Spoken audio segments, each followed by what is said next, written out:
Today we talk about ideology, the market, and the Middle East in a special double feature episode with Chase and Jasmine. Hello, America. I'm Matt. And I'm Ben, and we're the Free Will Podcast.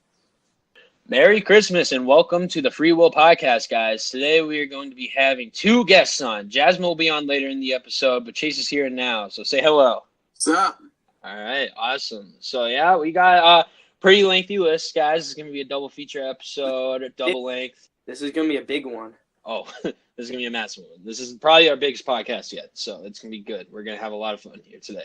So, I want to start with the first topic, which is something very important to Republicans, I feel, and that is the Mattis resignation. So, after talking with Donald Trump, Mattis has planned to step down as Secretary of State in February, which I'm pretty upset with this. In my personal opinion, I thought Mattis was really great, and I feel like this is one of those examples where Trump kind of refused to compromise and kind of push somebody out. Yeah, I thought that Mattis was definitely good at his job. I mean, we have ISIS, which is barely noticeable in the grand scheme of things. I thought that he was a really good leader, and I'm definitely disappointed that he resigned.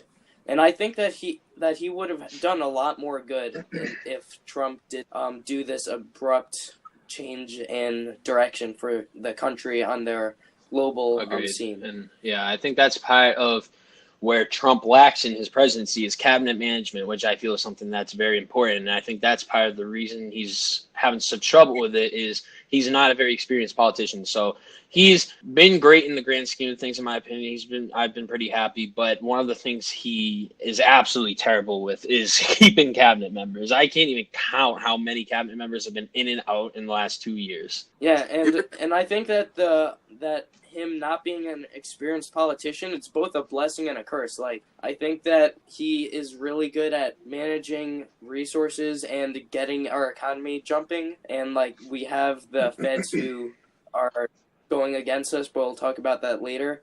But he really isn't, I don't think he's that good at necessarily listening to other people's point of views, especially when they've been more experienced than him. Like, Mattis is definitely someone I would call experienced. Yep. It really shows you that Donald Trump still thinks more as a businessman and less as a president. He really should. I mean, yeah, like you guys said, he shows really no compromise for things, just like, a boss of a business would have towards his lower Very people. good point. And that's good for certain things, like the wall. Like, that is definitely where his businessman-like attitude is going to play. But at the same time, there's, I think, a detachment in his skill with keeping his cabinet members happy and listening to them. Agreed. And I think that we're definitely seeing where our downsides are coming into play. Very, very good points all around.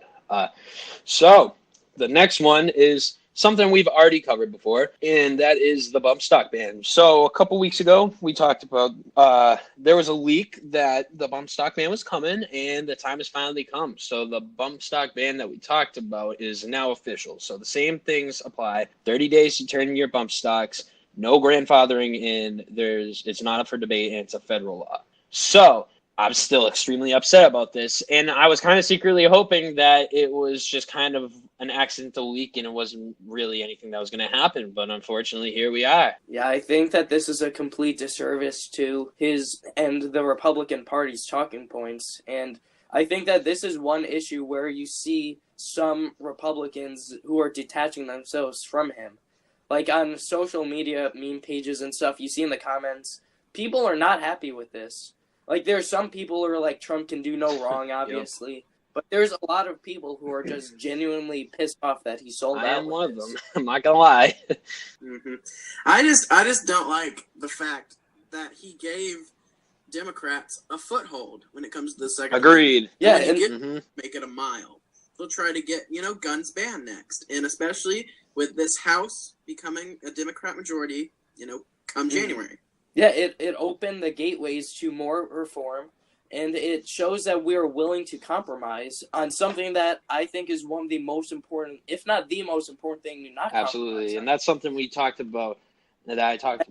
Should be uncompromised. I think that I know that the conservative talking points for this is that the bad guys with guns are the reason bad things happen, and that good guys with guns, if they have them taken away, not only can they not protect their family and stuff, but they won't commit crimes anyways just because they're law-abiding citizens. So how does it add to his point of that when he says, yeah, so that those are our points, but at the same time... Yep, I agree. And I think I understand what Trump is trying to do here. He's just doing it terribly. I think he's trying to compromise. He wants to show that he can compromise with the left, but this is the wrong way to show that. This is something that's uncompromisable, in my opinion. Yeah, and it's the NRA is the same way. The NRA compromised with this, too, before Trump did.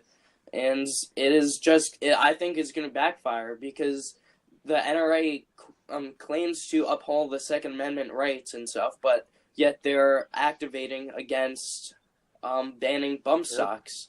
And even though they literally always preach that a certain type of gun is not going to do any violence if you have a law-abiding citizen with it, and the law-abiding citizens would buy stuff legally, so you banning something just makes it available for people illegally who want to do crimes, but it weakens the defense of people who have it legally.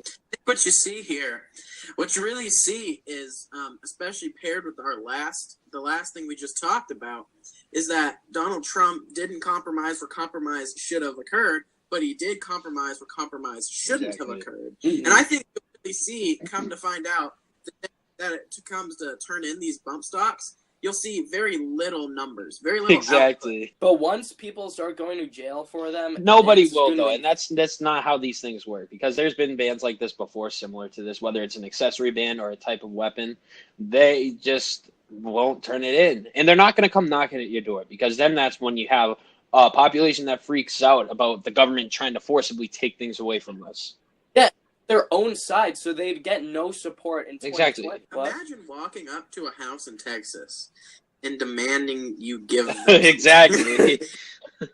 But where it's legal to open carry. Yeah, exactly. This is all points that are linking back to, like you said, Chase, there's not going to be a turnout. Like, you're going to see very few bump stocks actually turned in. And then that's when Trump's going to have that realization, like, oh, crap, this was a bad idea, wasn't it? He does. Hopefully he doesn't see this as a lack of cooperation and gets furious because he gets angered easily and demands more stuff. In which case, at that point, it's just over his chance in 2020. And I feel like it's really obvious that there will be not really that much of a turnout because New Jersey tried a bump stock ban a couple months ago. And they're one of the most liberal states in the country. Yeah. This is a big mistake. I think all three of us agree with that. And I hope that more people see this as that. And I'm sure that Democrats are like partying like because of this. I'm sure that they're like cheering in the streets. But this is a really sad time for the Second Amendment. Yep, unfortunately. So good points on that, guys. The next topic we got on this long list is the government shutdown. So the government has finally shut down. We knew the deadline was coming on Friday, and it has already shut down. We're about 5 days into the shutdown, and it was due to lack of funding agreement, and that was mainly because of disagreements between parties on the border wall, because Trump needed his border wall funding in this funding plan, and the Democrats refused to give it. So I think that's where we're sitting here right now, the government shutdown.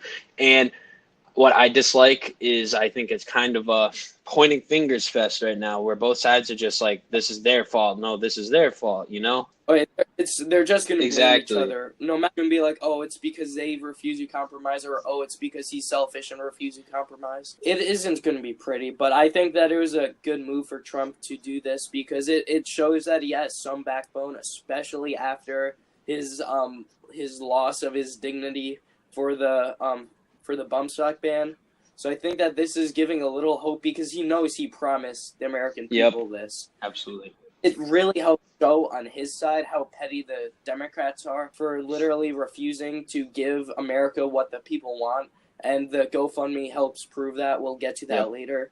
I really believe I'm very proud of Donald Trump for going and taking this step to, shut down the government. And so far, the world hasn't ended yet. To me, he did it too little too late. Mm-hmm. And, I mean, it's always good to, put Democrats' feet to the fire. But he should have done that before before the midterms, because this is a topic that's really, you may see like pollsters putting out statistics that show that it's not more like a universal agreement, but I really believe it is. I just don't think the pollsters get that right. I think that would have been this, and Judge Brett Kavanaugh would have been a very driving point for the midterms. Yeah. Well, I think he would have had more success in the midterms if this happened before, because this is something that not only do most conservatives, I think, but I think some Democrats see this as something that's vital too. Maybe not the extreme leftists, but like the more moderates, wherever they are, probably support this. Somewhere. Yeah. I'll be honest, I don't encounter a lot of moderate Democrats anymore. Neither do I. It's a rarity, but it's always a blessing. Absolutely. Yeah, at this moderate Democrats are really just looked at as moderate Republicans, because Republicans, I think you have a full spectrum. You have a full spectrum of how conservative they are or how moderate, but like with the Democrat side, there's just a big gap that very few people fill. Right. I think this was honestly, I mean, I could compare this back to Obama's presidency when he had a Democratic House and Senate and didn't pass any gun legislation. Granted, I would have hated it, but that would have, for the Democrats, been a very big rallying point, a very big unifying thing. And the same thing can be said with Donald Trump in this. But he missed his opportunity to do that. Well, I mean, it's better late than never. Yeah. Right. It's definitely better late than never.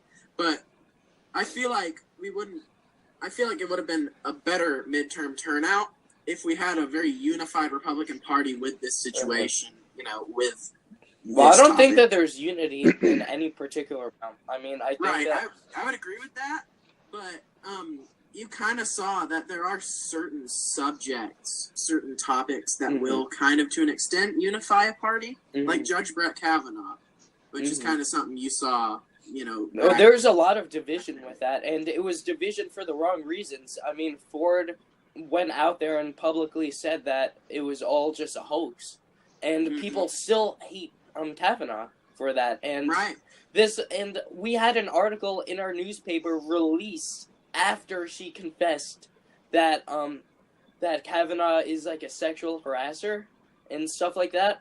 And this was after she said that. This was released in the newspaper. It was after like all of this was known, and it was anti-Kavanaugh. Right, because you will definitely have, these, I mean, for me, that type of stuff unifies, in my opinion. Like, especially, I'm not saying that everybody in a party will unify, but it really brings us together under a common issue that all of a sudden it's okay to blame men without evidence and be the judge, jury, and executioner. Yeah, that's a step in the absolutely agreed. I'm really disappointed with the division. I think that Trump is definitely a candidate that no matter how he would have done, there's some extent of division in the conservative party, and I think that with the Democrats there is so much division. I mean, you have this new socialist party that's uprising in there of the, like, Bernie Sanders. Oh, yeah, speaking of, Ben, not to cut you off, but that reminds me that Ocasio-Cortez actually said something, believe it or not, that I agreed with.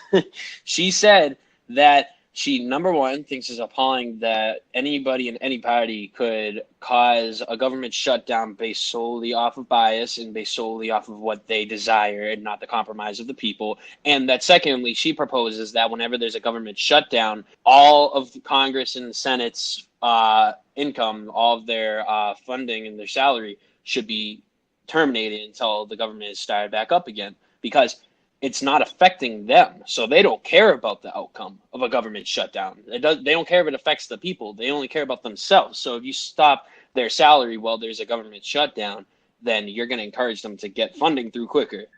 Right. My thing with the government shutdown is it really only shuts down the non-essentials. Like, you'll still get your mail, you'll still have the IRS knocking on your door, demanding from you, but and all that sort of stuff. But it does dock people's pay too. But they do get it back, after the shutdown's over. So, a government shutdown really is more like kind of a talk. If you I get what you're saying, exactly. More like an action kind of deal. Well, I think that why she said that is because, one, she probably said that not knowing that her salary would be cut down too. But also a lot of these congressmen and congresswomen, they're all pretty rich. I mean, at least a lot of them are rich, so they wouldn't be harmed that much by that much government shutting down. Like they'll still have a good cushion. Yeah. So I don't think that they really care about that. Yeah. They'll use it. That's the thing. They'll use it as a point against Donald Trump, despite the fact that half of them have multiple houses, nice cars, you know, more money than the average American. Yeah. Which I think is an issue. And what's even more of an issue is that these public servants, these congressmen and congresswomen, they're rich and they don't really care so much about, like, they don't care about the government shutting down as much as they just care about their own political views, whether or not it's slanted because of someone else, like, bribing them for stuff. Because I think that, I can't imagine some of these Democrats, like, actually believing what they say. I think that a lot of them are just either following the herd or they're being bribed or maybe even brainwashed. But I can't, besides someone being that evil and that authoritarian, where they believe in complete or near complete control of the country, I don't get how they can have some of these views. Yeah. Like, a lot of this is common sense. Like, we need a border wall so that we don't have people who we don't know the backgrounds of in the country. So we're not inflated with people that are here just to use up resources that we're paying for and doing low-end work. It's ridiculous. Yep, I agree. I mean, immigration is a privilege, not a right. And you don't have the right to come here illegally, most of all. You can come here illegally, but at some point we just don't require people to come into the country. I mean, especially people who don't offer anything to us. Very good point. And to me, I mean, what he's fighting for is great, because a border wall, I mean, that's a good deal, especially considering illegal immigrants cost us billions of dollars worth of tax money every year. I mean, people complain about ICE sending people back for millions of dollars worth of money. Heck, I'd take that. That's yeah, exactly. I agree 100%. Yeah. And that's all great points on that, but that's enough for the shutdown. But I want to segue into something that has to do with the shutdown, the wall, which is something that I'm honestly admiring, and that is the GoFundMe for the wall. So a disabled veteran started a GoFundMe for a border wall for Donald Trump's funding for the border wall, and I believe it's only been up for about a week, and it's already at $16 million. So clearly America and the hardworking people in America are donating their money because they genuinely believe that they want this. I mean, 16 million just doesn't come out of thin air. And it's only been a week, too. Yeah, and especially when conservatives tend to be employed, they tend to work long hours, and they're dedicating some of their own money for something they believe in. And that I believe that we shouldn't have some of these government agencies around if we genuinely don't support them. And we should listen to the people about that, but we should also listen to the people about what we want and what we need in this country. Yeah. I'd just like to give an update here. I'm at the GoFundMe page. It's up to $17,070,000.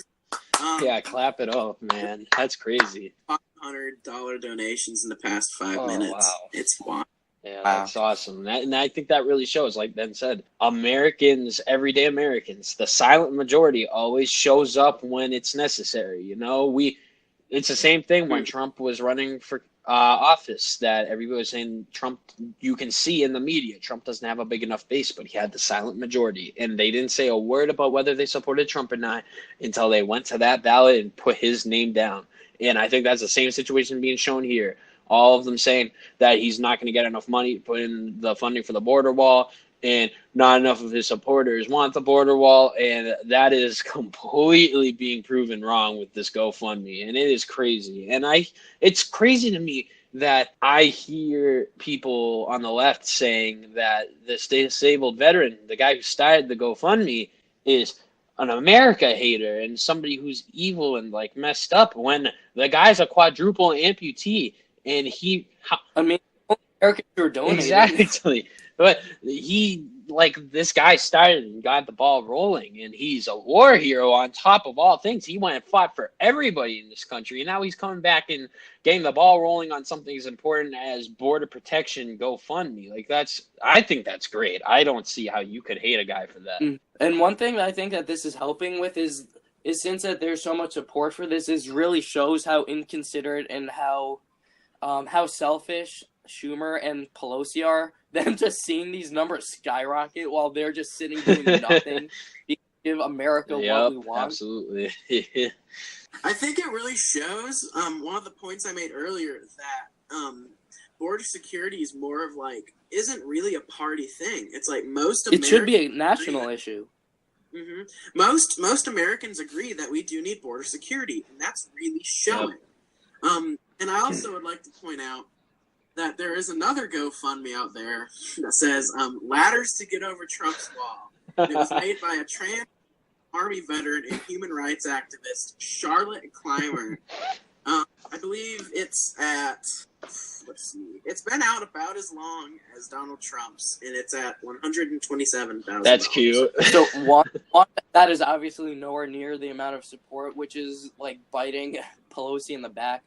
But I also think that is a lot. That is a scary amount, even though it's nowhere near as much, that people literally think that it is good to let people who are not our citizens come into the country illegally and are willing to help them.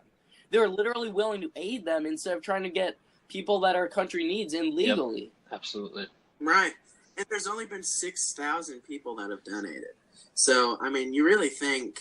I mean, it's obviously just a bunch of really, really left-leaning people doing it. Just to kind of show a statement. It's really kind of this GoFundMe for the ladders.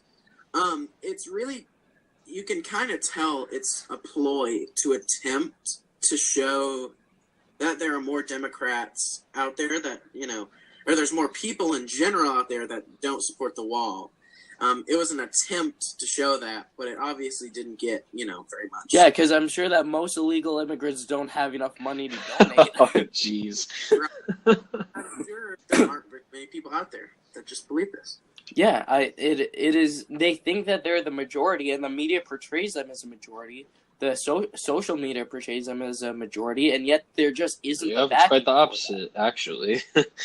Just like when Trump was running, it was like a 90-something% chance that Clinton would win, and then we woke up the next day with Trump. Exactly. And I love how you just put that, and that's perfectly said, Ben. And I think that shows time and time again, and I just don't think that anybody in the Democratic Party, I shouldn't say anybody, there's some people, but I think most people in the Democratic Party won't ever admit when there's a win for Republicans or a win for Donald Trump. I mean, this happens on various occasions. And I mean, it kind of shows the double standard of how, I don't even want to say sportsmanlike because this isn't a sport, this is our country, but how unsportsmanlike the Democrats can be.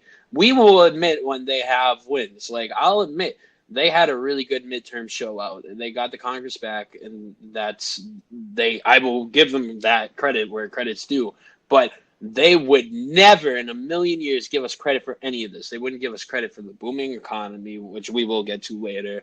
They'd never give us credit for Trump winning the presidency when everybody in the entire country said that he wouldn't on the media. Like, it just shows the double standard. That's just manipulation when they say that, and that's intentional, I believe, because there just wasn't that outcome, and the numbers were so far up that the difference was so wide that there was just no way that could have been an accurate statement. Yeah, absolutely. Okay. So the next topic we have is Ginsburg Health. So I don't know. I believe it was Friday. Justice Ruth Bader Ginsburg had cancer surgery on her lungs, which was discovered after breaking her ribs in a fall last month. And if you guys don't know, Justice Ginsburg is on the Supreme Court, and she's a Democrat. So there's a lot of Republicans calling for her to step down. And a lot of people saying, is she going to step down or is she going to stay and maintain that balance as a Supreme Court to have some Democratic legislature in there? And what are your opinions on this, guys? I think it's the right thing for her to do to stand down because I don't think that she's physically suited for it. And I think that I just think she's been serving for a long time. She's really old. And I think that she needs to get out of her mind where they need to have these partisan people in there that are they need to stop thinking that they need to stack the Democrats completely, and they need to just let go because and I mean, I would try to say that too, and I pretty much agree with you, and I'm saying that not partisan and as unbiased as possible. As hard to believe that is because of how conservative I am, I'm genuinely saying this as a human being, as a person, that I'm worried for her. Like, she's 80-something years old, and she is in awful health, and she's had cancer multiple times to this point in her sitting on the Supreme Court. Like, I don't know. I mean, if she is physically fit, if she shows back up and her ribs are all good and she has no cancer, then whatever, let her keep going. But if she continues down this path, then she has to step down. As of right now, she's working out of the hospital. That's one thing. I don't see how you could keep working in these situations, being that age and being that frail. But the real thing is, she'll get hell, if she drops out, from the Democrat side.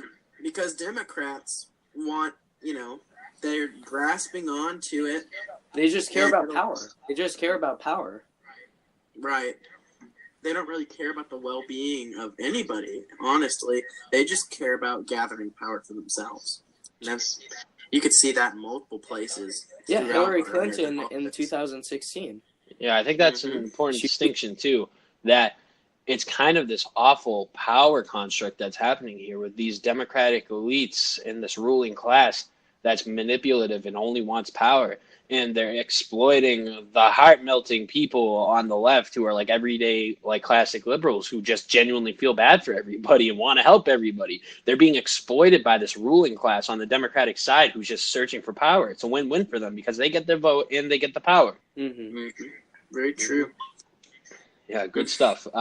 So want to move on to the economic realm of stuff real quick. I want to talk a little bit about the Fed spike. So the Federal Reserve raised its interest rates. I shouldn't even say raised. They shot up, spiked their interest rates from 0.25% to 2.5%, causing a market tank. I think this is terrible. I think our economy specifically, I mean, the world economy is doing awful because of this, because the Federal Reserve is the World Bank. And I'm more worried about us, though, and our economy was doing amazing. And in the span of a couple weeks, we're already almost back to square one where we were when Trump came into the presidency. And I'm no Alex Jones, but I don't want to rule out the idea of the Federal Reserve doing this in protest to Donald Trump. I agree. I think that this shows self-interest and greed, and this is like kind of like a temper tantrum, except this temper tantrum affects literally the U.S., if not the world, drastically. I mean, this is just trying to sabotage the thing that Trump was arguably strongest with, which is the economy. I don't know of any other real reasons why this would happen besides them just having a fit of anger and trying to ruin this for us so that they can have some socialist, wealthy liberals in power. I mean, I'm just worried about the possibility of another recession caused by this. Yep, me too, definitely. And I think you look at it and you see a lot of similar things. You see this gradual decline. This is one of the worst months since 2008 for the market, and you can see that people are scared. People are going to withdraw their money, and they're withdrawing their investments, and that's when you see the signs of recession. That's when you get worried, because when the recession is coming, you see a mass group of people taking out investments from the market, and that's what I'm seeing. I'm not fully to the level of recession alert yet, but it's getting up there, and I'm getting a little worried, which is kind of crazy, because if you asked me a month ago, I'd think this is impossible, but here we are. And I think that this is going to be a huge talking point for the Democrats in 2020. They're going to be like, oh, Trump mess up our economy. It was just like beginner's luck and stuff like that. When really it's these really wealthy people that they quote unquote Trump supports. He doesn't. So it's these ruling class people that are making these decisions, and they're choosing for us to fail. Yep, absolutely. And it's kind of terrible. And this is kind of what happens when you put 12 of the richest people in the world in charge of the world economy, because this is basically what the Federal Reserve is. It's 12 to 15 super rich people. Like, I'm talking trillionaires, like the richest people on earth. And they feed their money into the world markets, including America. And their money has grown to be the biggest part of the market in America and many other countries too. And they basically controlled the economies of these nations.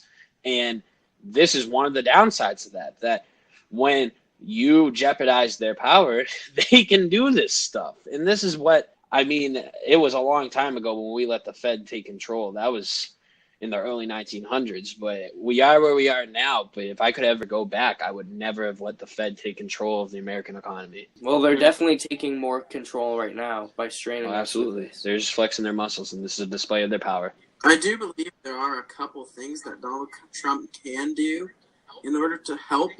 I think one of the things he can do, which is one of the things that he's trying to work on, is to stop this trade war with China. Because in reality, nobody wins a trade war. It's just not really how it works. But a day ago, China announced that they're going to cut tariffs for us. So looking at that, I would hope, if all goes well, that will boost our economy. Absolutely. And I think that you're right. That's a massive piece.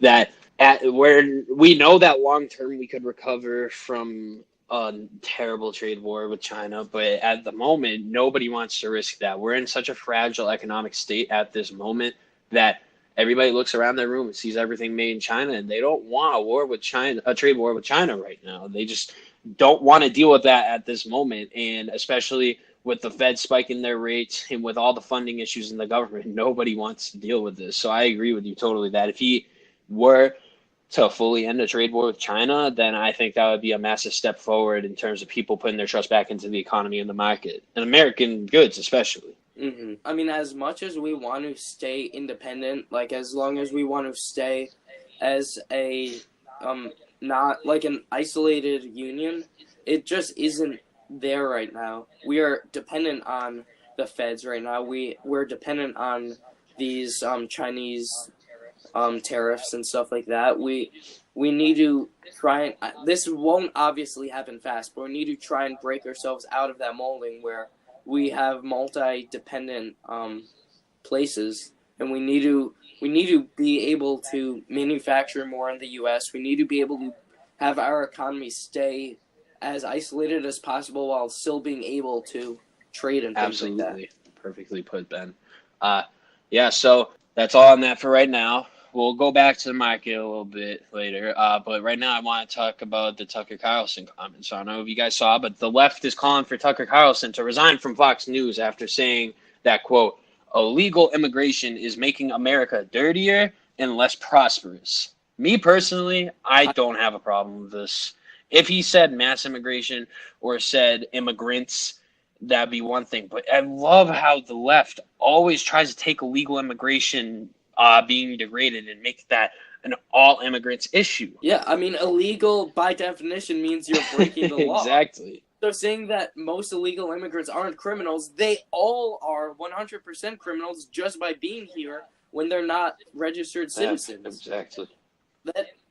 And they are outraged at this when I don't think that if they actually had every single person wanted to come into the country come in and not come in legally, they would not be happy. We would just turn into Europe.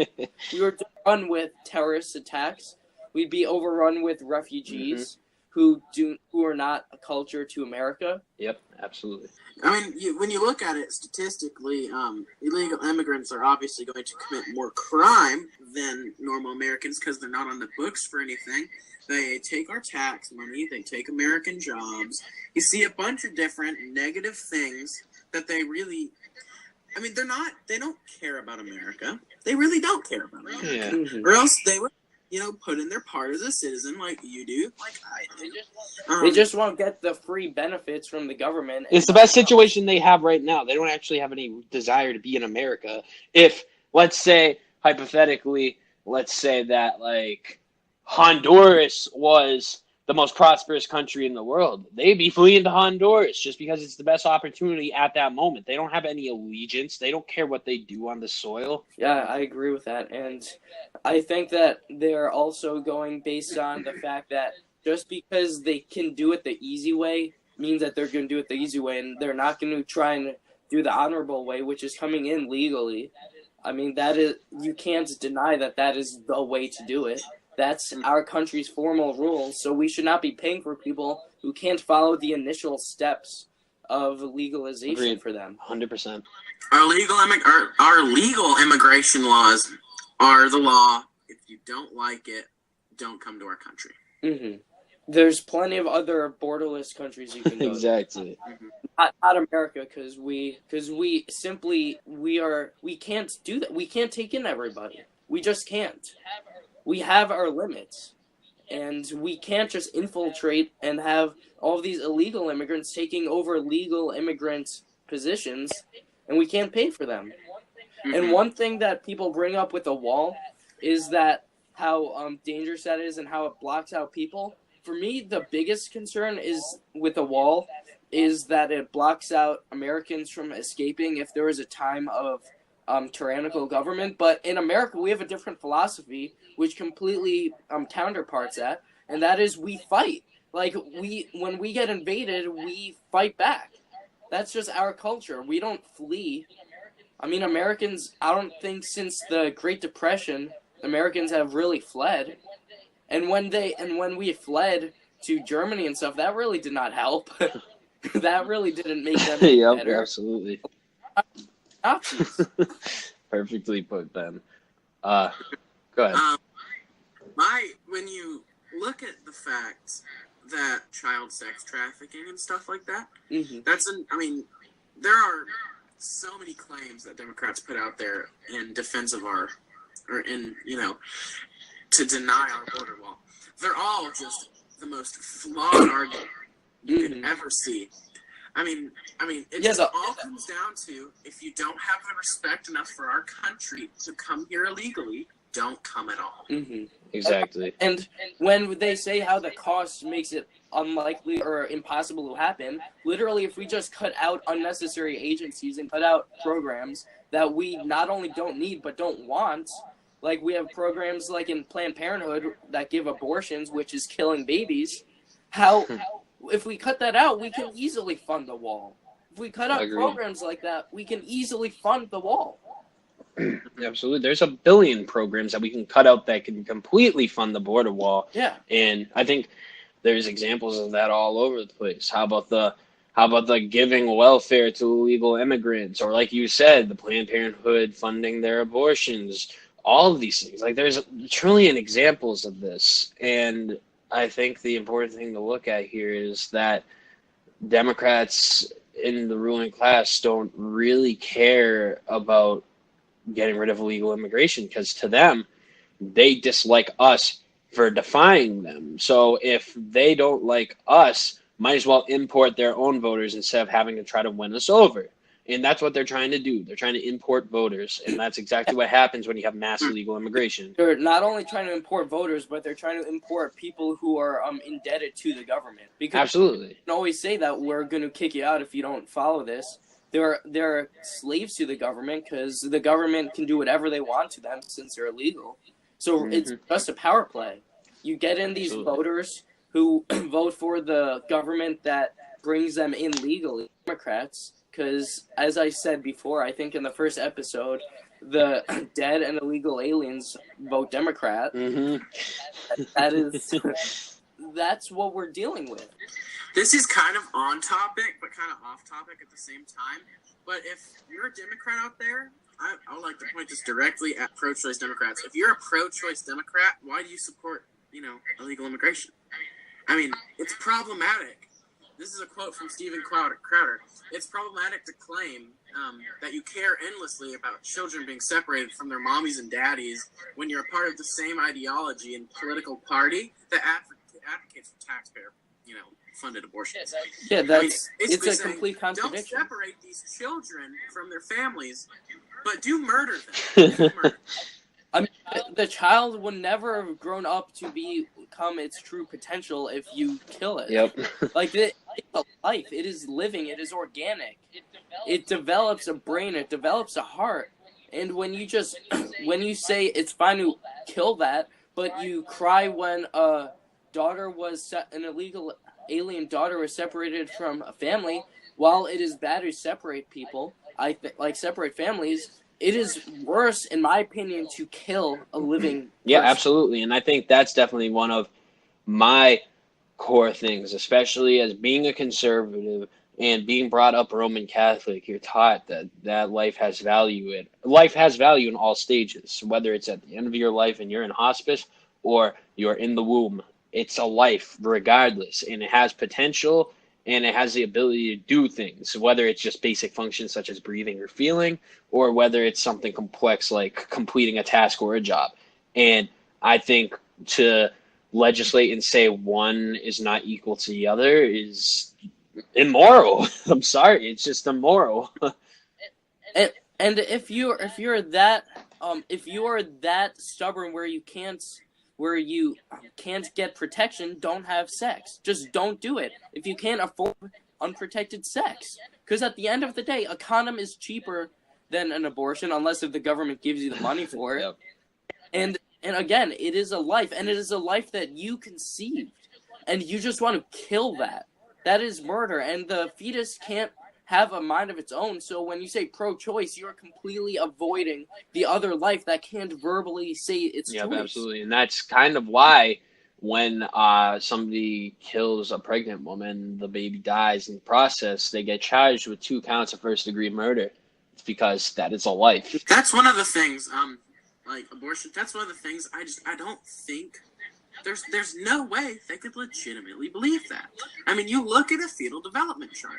I mean, 6 weeks in, even less than that, they've got a heart beating. They've got different cells. They just want to be, they want to be unresponsible hoes who can go around, sleep with anybody they want, have it unprotected, and then just say, oh yeah, I can just supplement this with an abortion. I don't even think it's just, I think that's a part of it, but I think a bigger part is the numbing of the value of life, which is happening in all aspects. That happens with gun control. That happens with immigration. It happens with everything. Mm-hmm. But the biggest piece is that you had a 2016 candidate for the Democrats, Hillary Clinton, who was saying that it's okay to get an abortion as late as 24 weeks. That's a child. That's 6 months. There's kids who are born at 24 weeks and survive and live long, healthy, happy lives. You're advocating for the literal murder of a fully developed baby. Does that mean that you can murder a 1-year-old baby just because they can't talk or communicate? Does that mean that you can't murder a 6-month-old baby because they can't walk? Exactly. Is that at some point you just have to draw a line and say murder is murder, and murder is murder when you kill a living thing. Absolutely. To me, the moment the fetus has a different chromosome pattern than the mom or the dad, it's a different human being. And what I like to do, what I've done multiple times with Democrats who sit here and complain that, oh, it is moral to end a pregnancy. What I do is I'll pull up a fetal development chart and I'll sit there and say, are you okay at day 22 when the heart begins to beat with the child with its own, that's a different type from the mom? Are you okay with it at week 4 when it's 1,000 times larger than the egg it once was? At week 6 when eyes, legs, and hands begin to develop? I mean, you just go on. It's a child, and that's a perfect point. And that's go ahead. When they try to dehumanize something, this is for anyone out there who debates a Democrat. When they try to dehumanize something, and especially when they try to overhumanize something, you have to bring it back. Mm-hmm. You really have to. And the only point I think fine for a late-term abortion is when the mother is at risk for death, or both the mother and the fetus is at risk of death. Because at that point, you can't say that one life matters more than the other.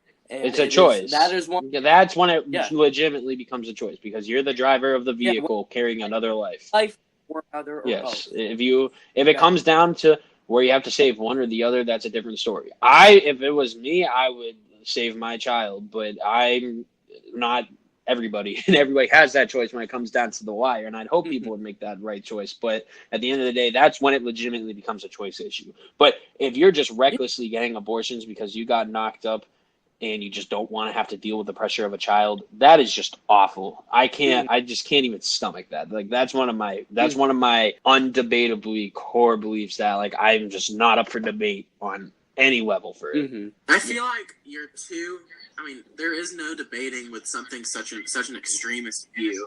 And especially, I just hate when they say, oh, but rape victims. Then they can do it right after when it's still... No, I still don't agree with it. Right now at a pie graph that discusses, it's very reasonable pie graph. Statistics from 2016, rape being a reason for abortion, 0.1% of the time. Not ready for timing, 27%. Can't afford the baby, 25%. Finished with childbearing, meaning I just don't want a child, 20%. It's lack of maturity, 8%. I mean, come on. These are inanimate issues. It shouldn't be that easy to get rid of your ignorance. For me, if you're raped, you can easily do stuff before it actually, impregnates you. Like, you can get Plan B and stuff. And I think that, but if you are raped and then you let it grow for 6 months and then change your mind, that is just as bad, because you're killing something. And I think that I really don't see much wiggle room on this, because this is a life. If you kill it, you should be charged as killing a life. Absolutely. I truly believe that. Okay. So that's all great points on that. So I want to move on to this next topic, which I'm sure we'll have a great conversation about, which is Trump announces Afghan withdrawal. So President Donald Trump is starting the full Afghan withdrawal, starting with 5,000 of the 15,000 troops there roughly already. He's taking out 5,000, and he's going to start a slow but full withdrawal from Afghanistan. So I'll start by saying that me personally, I'm a very big adversary of the Afghanistan war, and I don't agree with it. I don't like that we're there. So for me, this is something that I think he should have done 2 years ago when he put an extra 10,000 in. So that's just how I feel about it. But I want to hear you guys' opinions on it before we start having a conversation. So what I think is, I think that we shouldn't be there to an extent, but we need to have some sort of presence there, because I really do not trust Russia and China, because they are growing superpowers. And I think that if we leave there, it's going to create a vacuum in that region, and then that's when they can just take over and run everything. And I think that is a big problem. I don't think that we should have the full involvement there, but we need to keep a watchful eye on there. And I think that some troops there would be, or is necessary.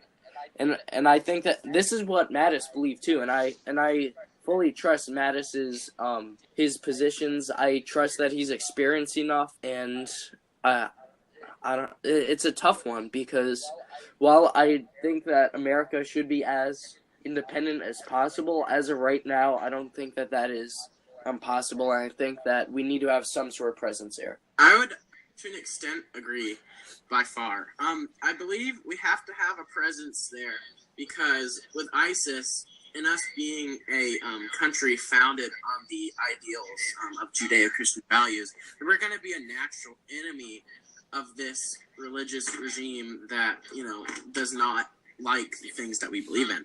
And I think this withdrawal, I'm not a terrible fan of world policing, but I do believe that a presence enough to where we keep terrorism at bay, as we have done, as you've seen happen over the past couple years. I feel like that's a necessity. And when you pull out people from a country that depends on us. I mean, like Syria, the only reason why there are like a majority of the cities there are safe from these terrorists is because we have a permanent presence there. And you're going to see a lot of authoritarian governments like Russia and China expand their forward operating base. You're going to see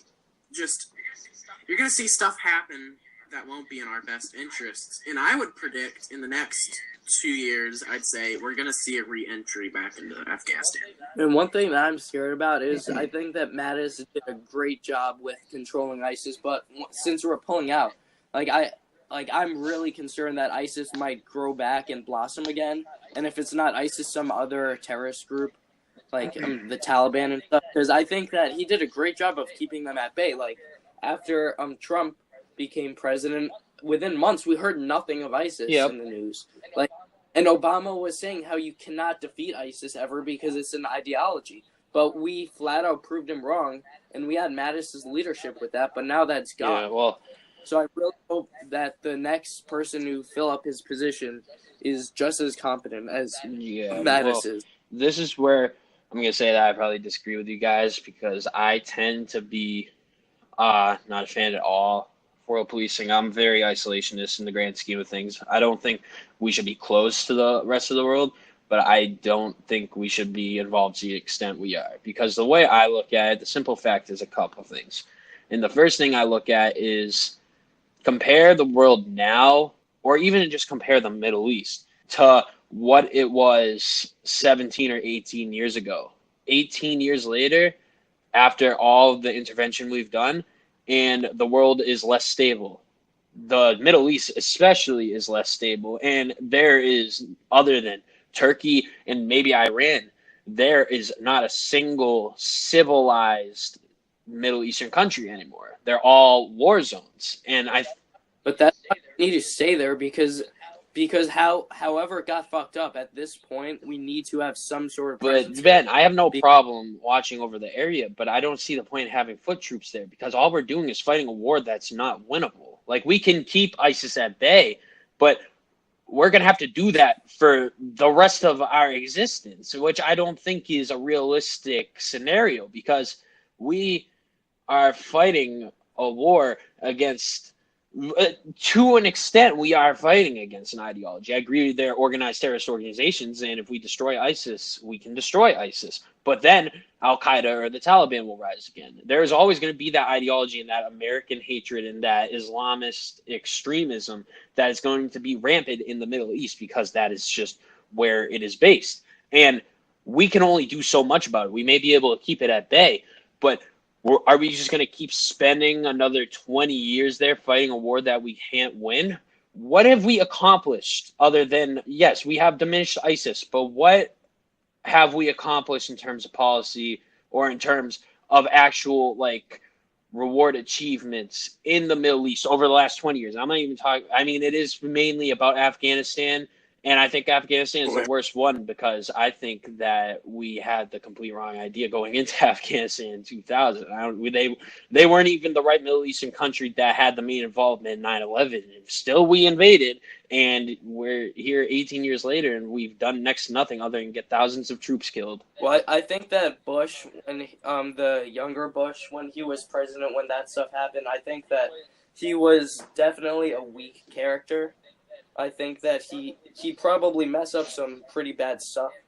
And I think that I'm in favor of being isolationist, but at some point that's just not practical in this world because of not only international threats, but because of our level of trade to this extent and to our level of, we're in NATO and stuff like that in the UN, which we really shouldn't be because, they just use us pretty much. We have no reason to be in there. So I think that we need to take some steps to lead us in the isolationist direction. But I think that we need to still have some amount of global power, and we need to be able to, when we do isolate ourselves, still keep a watchful eye. That's fine, Ben, and we can have the debate about the other Middle Eastern countries, but in terms of Afghanistan, which is the fourth most active country and for ISIS. So out of all those Middle Eastern countries, it is not even top 3 in activity for ISIS. What is the point of being in that country? We're wasting what I see in Afghanistan specifically is wasted American lives over a house of cards, basically, is what that whole argument to go into Afghanistan in the first place was. And I think that's what it's proven to be, that we've done essentially nothing there. There's no real reason we're in Afghanistan specifically. And all we're doing is wasting American soldiers' lives. They're going over there risking their lives for essentially nothing. And that's why I was a big fan of wanting to pull out 2 years ago when he added troops in. Because, I mean, like you said, we can have the debate about Syria. We can have the debate about Iraq. That's fine. Those are different scenarios than Afghanistan. The fact of the matter is, Afghanistan is just a bunch of it's a big civil war between a bunch of groups. It's not even about mainly the Islamist extremism. And we're just sitting there poking our nose in. That's an example of why I think we should be isolationists in that, specifically Afghanistan. Yeah, you can go. You can go. You're good. Okay, thank you. So I think that it is a really tough decision because, again, I think that we messed up in the Middle East during our time there. That is obvious. But at the same time, I think we need to stay there because of our previous mess-ups. I think that we need to still have, as I said, I think we still need presence. We still need some troops there. And not only is there so much violence going on in Afghanistan, but there's also the threat of Russia and China invading. And I think that we just need to stand our ground there. I think that we should send some troops home, but we still need. I don't know. I just feel like in Afghanistan, if we're still there because of our mess ups, we're never going to leave, Ben. And I don't think that's practical. You said isolationism isn't practical in the long term, but how much more practical is having 20,000 troops in a pile of sand for 40 plus years just fighting for no rhyme or reason other than we don't want to have no presence there? I would not say that they're not fighting for no reason, because when you really see, as I tried to mention before, the spread of the Islamic extremists in the form of ISIS, Al-Qaeda, the Taliban, is really a direct threat to our American values, our Judeo-Christian values. When you're throwing gays off of buildings, when you're oppressing women, you're gonna, you can see the fundamental difference. Yeah. And spread of that fundamental difference, there's no other country that really supports these ideals. You could bring up North Korea and their, oppression, and that's gone far enough too, I would say. But when you see this push of values, and you see the fact that if we pull out, they could very well, the resurgence of ISIS members and, these terrorist companies or these terrorist organizations that could take these countries could create a puppet state, which is their kind of goal. Their goal is to make a caliphate. And a strong, not inherently strong, but a formidable presence of such Islamic extremism in an area is a direct threat to war values. I agree with that, and that's called Iran. I don't see a legitimate threat in something like ISIS or Al-Qaeda or the Taliban trying to create a caliphate in Afghanistan. That's a total disaster in the first place because, in the grand scheme of things, what you're trying to insinuate is that we need to have a presence there in order to always keep them at bay. But at the end of the day, we're never going to be able to kill off Islamist extremism because you can kill off ISIS, but another group will always appear. It'll be the Taliban, Al-Qaeda, maybe a new one, Boko Haram or whatever that's called. There will always be that because that is the ideology. That is a hateful ideology that you're never going to be able to kill off. And it's just going to be we're banging our heads against the wall for all of eternity because we don't want them to create a caliphate in a land that's not even ours. And I do understand that there's a direct difference between our ideals and their ideals. But at the end of the day, they're on the other side of the world. And where there's other major powers in the world that are closer to them, I don't see why we have so much importance in the Middle East, other than the fact that we want to keep ISIS at bay, which I don't see as sustainable long term. Well, I think that we've been doing a pretty good job since Trump's presidency at keeping ISIS But at that's bay. 2 years, think, Ben. And you also have to keep in mind that ISIS is just Al-Qaeda and Taliban. They're all the same thing.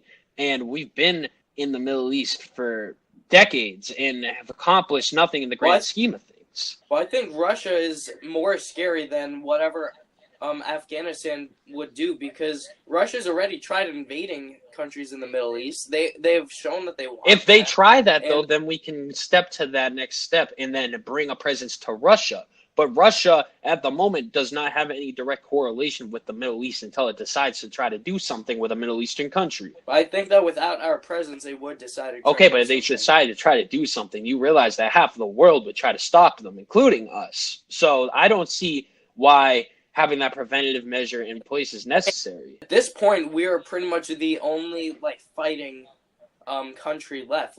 Most of Europe is in complete shambles. They're not going to try. But we see them in shambles, but that's domestically. But at the end of the day, Ben, everybody who's in the UN has somewhat decent of a military, especially when accompanied by multiple other nations. Okay, all right. Let me I have an analogy. Okay. You keep saying that we keep them down, right? I have a liver issue. Okay. And I use medicine to regulate my liver, to keep my liver from essentially killing itself. And if I were to stop taking that medicine, my liver would kill itself. The U.S. Army is the medicine of the liver. That is Afghanistan, that is Syria, that is all these. We may not completely diminish this threat, but we keep it to a level that does not directly affect our presence as a whole. And I understand what you're saying, but the difference between you and I is that you see ISIS and the Taliban, Boko Haram, and Al-Qaeda as a lot bigger of a threat than I do. I realistically see this. Well, a few years ago, it was as big of a threat, but now it isn't. But no, even at its worst, Ben, it's just a group of 1% of a large religion that's a bunch of insurgents that try to commit terrorist acts. And I think that we can take steps in domestic policy and policy at home to prevent terrorist attacks like that from happening. We don't have to be in the Middle East in order to stop terrorist attacks. I think that's what people don't realize. And when we weren't really in the Middle East, that little small segment of a certain religion decided to grow enough balls to ram multiple planes into multiple buildings. The fact that they're so radicalized that they're willing to kill people that even would believe in stuff they would, that they support. The fact is, they will, if they grow, as we've seen, due to overarching evidence, they will directly be a threat to American security. And if we do not sit here and we do not regulate that, we do not sit here and make sure that, they can't get big enough to have such a following again, like a following like in the Obama administration, when he didn't really try, and they had a bunch of people. I mean, there's a terrorist attack in Chattanooga. There was terrorist attacks everywhere. Not a ton, but there were definitely more when we weren't in. I get what you're saying, and there's a couple points I do want to make. The first point is that we have always, like you said, had a light presence in the Middle East. There's never been a time that I can recall in looking back at the history of America traveling abroad that we have not had a presence in the Middle East, even during World War I. So we've always had a presence in the Middle East. And the second thing I would want to point out is that I do understand what happened with 9/11. That was mainly because of their large following, and that's what coerced them to do this kind of terrible thing on our soil. And I understand why people at the time were very passionate and very ready to attack them. But if you look at it, our legislation at home, as well as the efforts in the Middle East, there has not even been a domestic plane crash since 2009, thanks to the legislation that we have put in after 9/11. And the state we're living in post 9/11, I just don't realistically see a scenario where something like that could possibly ever happen again on home soil. And especially as we Well, continue to build up our domestic policy. And if we focus more on isolationism, we'd be able to develop even stronger domestic policy than we have now, which has already worked wonders. Well, I think we'd have to worry about, foreign policy with, ISIS and, such types of things that would grow. But the thing is, we haven't had issues since 2009 because we've had a very overarching presence in the Middle East since 2000. Well, we've had an overarching presence in the Middle East since 2000, at least. I mean, if you want to talk about Afghanistan, 2000. If you want to talk about the Middle East, we're talking back to the 90s when we started with the Gulf War and invaded Iraq. So we've always, I think, since the first Bush administration, HW's administration, we've had an overarching presence in the Middle East. And I think if you look at how the Middle East is now compared to how it was then, it's gotten a lot worse in terms of stability. That place is nowhere near stable anymore. It's basically one big desert with a bunch of people driving around in a civil war. I mean, like I said, we have Turkey, we have the UAE, and we have Iran. Other than that, every single other Middle Eastern country is a disaster. I like to think of it as like a spring. Like right now, we're pressing down on it, so it's not going to bounce. But once we let go, I think that's going to shoot up. The rate that it's going to shoot back up, I don't know. But I think that there's definitely going to be a resurgence if we just drop all of our... And that's the big piece about the dropping out thing, too. Two things. I think the piece that we keep seeming to disagree on is how much the spring is going to shoot up. I don't think the spring is going to shoot up at all. And the second part is that I agree with you that if we just sucked out all 15,000 tomorrow and we did a Vietnam-style retreat out of the Middle East and specifically Afghanistan, you would see an insane resurgence in ISIS. But what Trump I get that, but what Trump is doing with the slow pullout is what prevents a vacuum from happening. Because if you slowly pull out, it's kind of like the analogy I'd use is opening a soda bottle. If you just snap open a soda bottle and just quickly turn off the cap, you're going to hear a huge shootout of all of that gas that was inside the soda bottle. If you slowly open it, the gas is going to seep out slowly until eventually there's none left. You can just take the cap off. And that's what's happening if you do a slow takeout. And that's why I love this slow takeout. I'm not saying we should just suck everything out and do an Obama-style vacuum in Afghanistan, but I like what he's doing. Take 5,000 out now, and then in another 6 months to a year, take another 5,000 out, and then take another 5,000 out until there's none left. And that is going to stop a vacuum from occurring because there will always be a presence there while keeping ISIS at bay. And it's kind of like another analogy I'd like to use for it is kind of like if somebody was a heroin addict and they use the anti-addiction medicines to wean them off the drug. You slowly wean off the reliance in the Middle East on us. Then eventually there's going to be almost no American presence, if any at all, and there's not going to be a vacuum for ISIS to take over. Well, I believe in maintaining some sort of presence. I'm fine with pulling out. I think we could pull out even slower, but I think that we need to maintain some presence in the I understand future. that, but I think the ultimate goal should be not having any American soldiers in Afghanistan.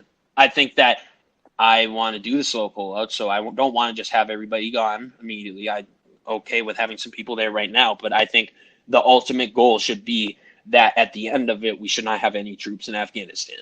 I feel like you'll see, if you know what I mean. Yeah, well, we will, because Trump seems to see this sort of similar to how I see it clearly, and I guess we will see. I mean, he's only pulling out 5,000 right now, but I think it's only going to be about a year or a year and a half until we're pretty much have no presence in Afghanistan, and I guess we will see. So, yeah. Yeah, it's all speculation. Absolutely. Absolutely. Great talk, though. I love that. I love talking about that topic. So we got two more big ones and then one local one. So I want to talk about the Jimmy Kimmel comments for a second. So I don't know if you guys heard, but last week Jimmy Kimmel was basically just completely ripping on the border wall GoFundMe last week on his show. And he said, quote, "You have to give these people some credit. They're making sacrifices with this GoFundMe. They're dipping into their meth money for this."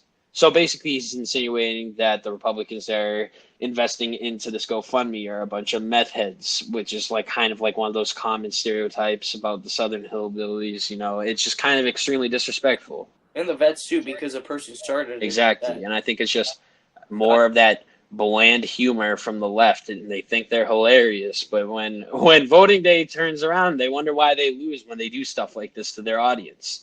I think that is ridiculous. I mean, who has the audacity to call someone who's been an amputee, calling him a meth head on public TV? Jimmy Kimmel. Like, yo, he served his country so that you can say your stupid jokes on TV. Agreed. In the end, the veteran fought for dumbasses like Jimmy Kimmel, and I mean, you wonder why his views are going down.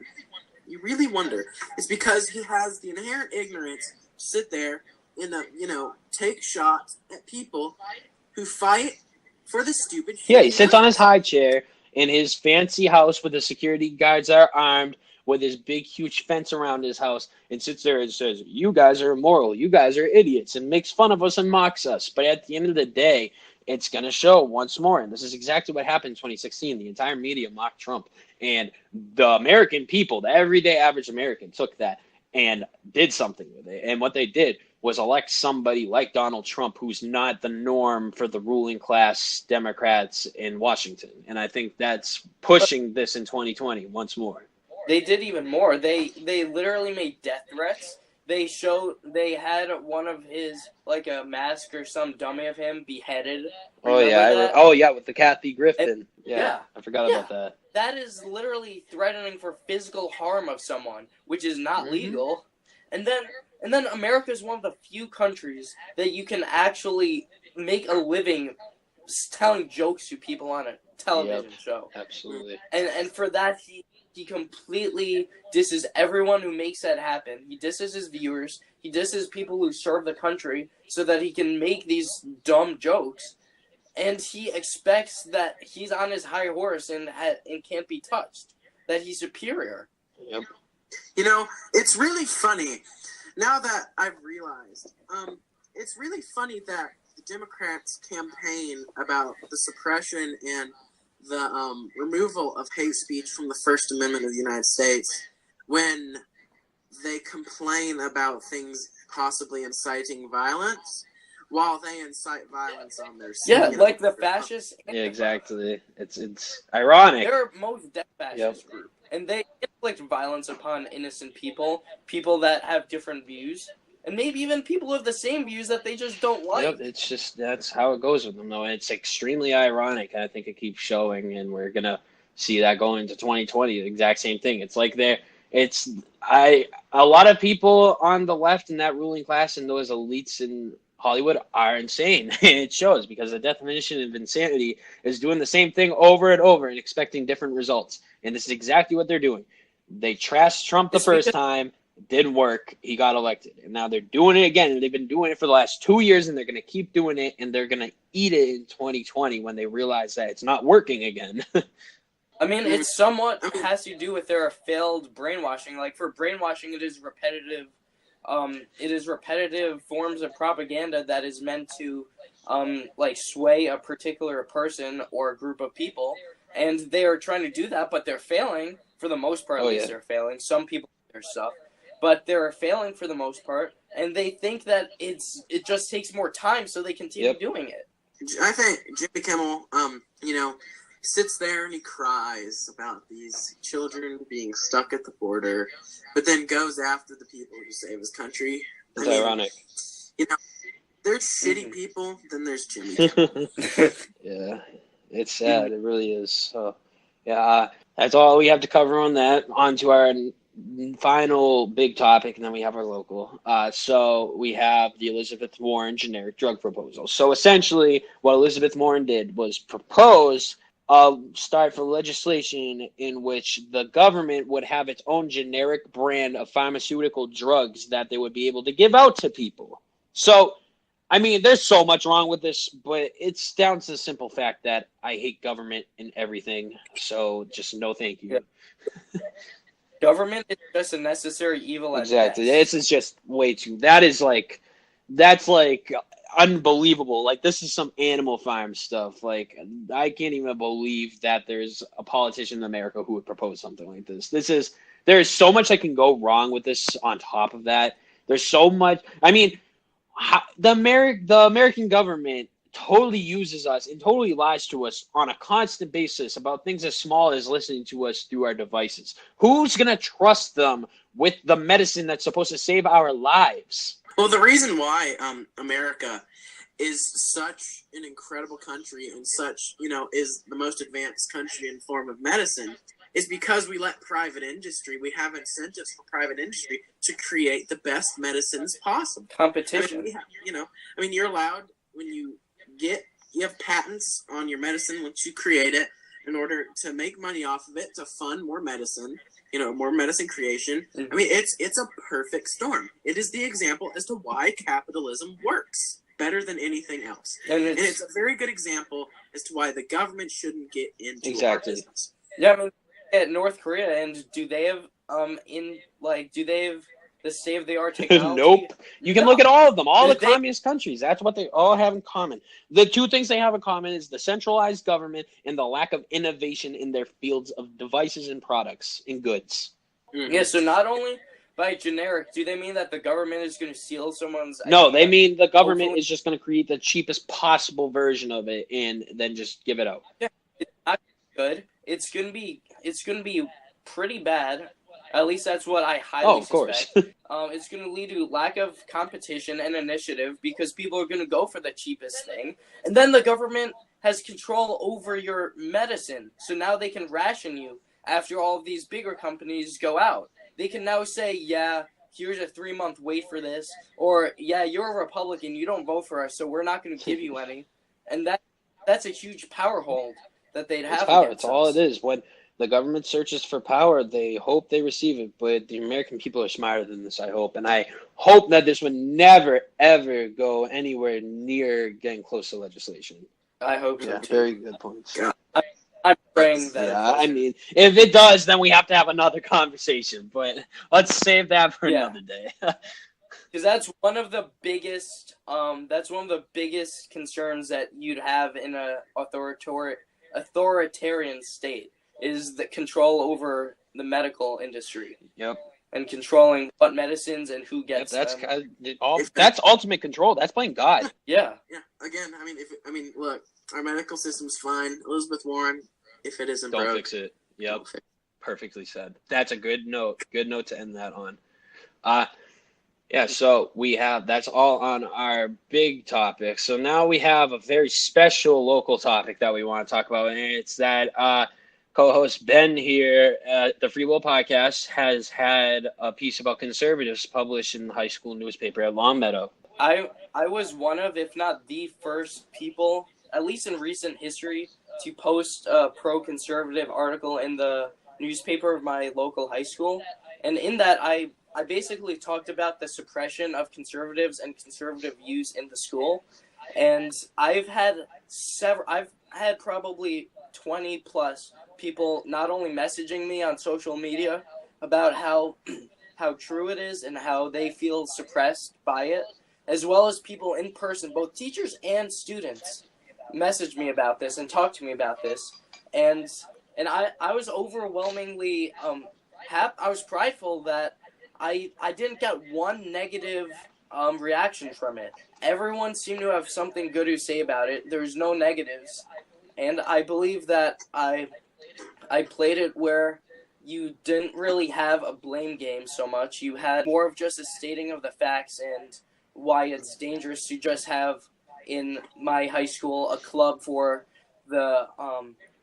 have a Democrats club, but we don't have a conservatives club.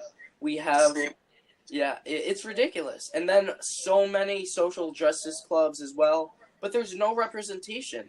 You can find the article on the Free Will Podcast Instagram, the link's below, and please tell me what you think.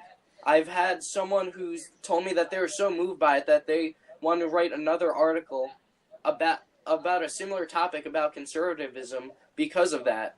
So I'm hoping that this is a movement that goes not only in my school but beyond, that you are not silenced, that you can have your own voice, and that you should keep your conscience mind, even after you feel like you're being brainwashed by liberal teachers, and just state your mind, just represent. Absolutely. I think that's a great note to end it on, and that's going to cover all of our topics here with Chase. And Chase, I do want to be the first to say once again, we really appreciate you coming on and talking today with us about a lot of stuff. Like we always say, it's great to have differing opinions, and you put some really insightful conversation in there, so we appreciate it.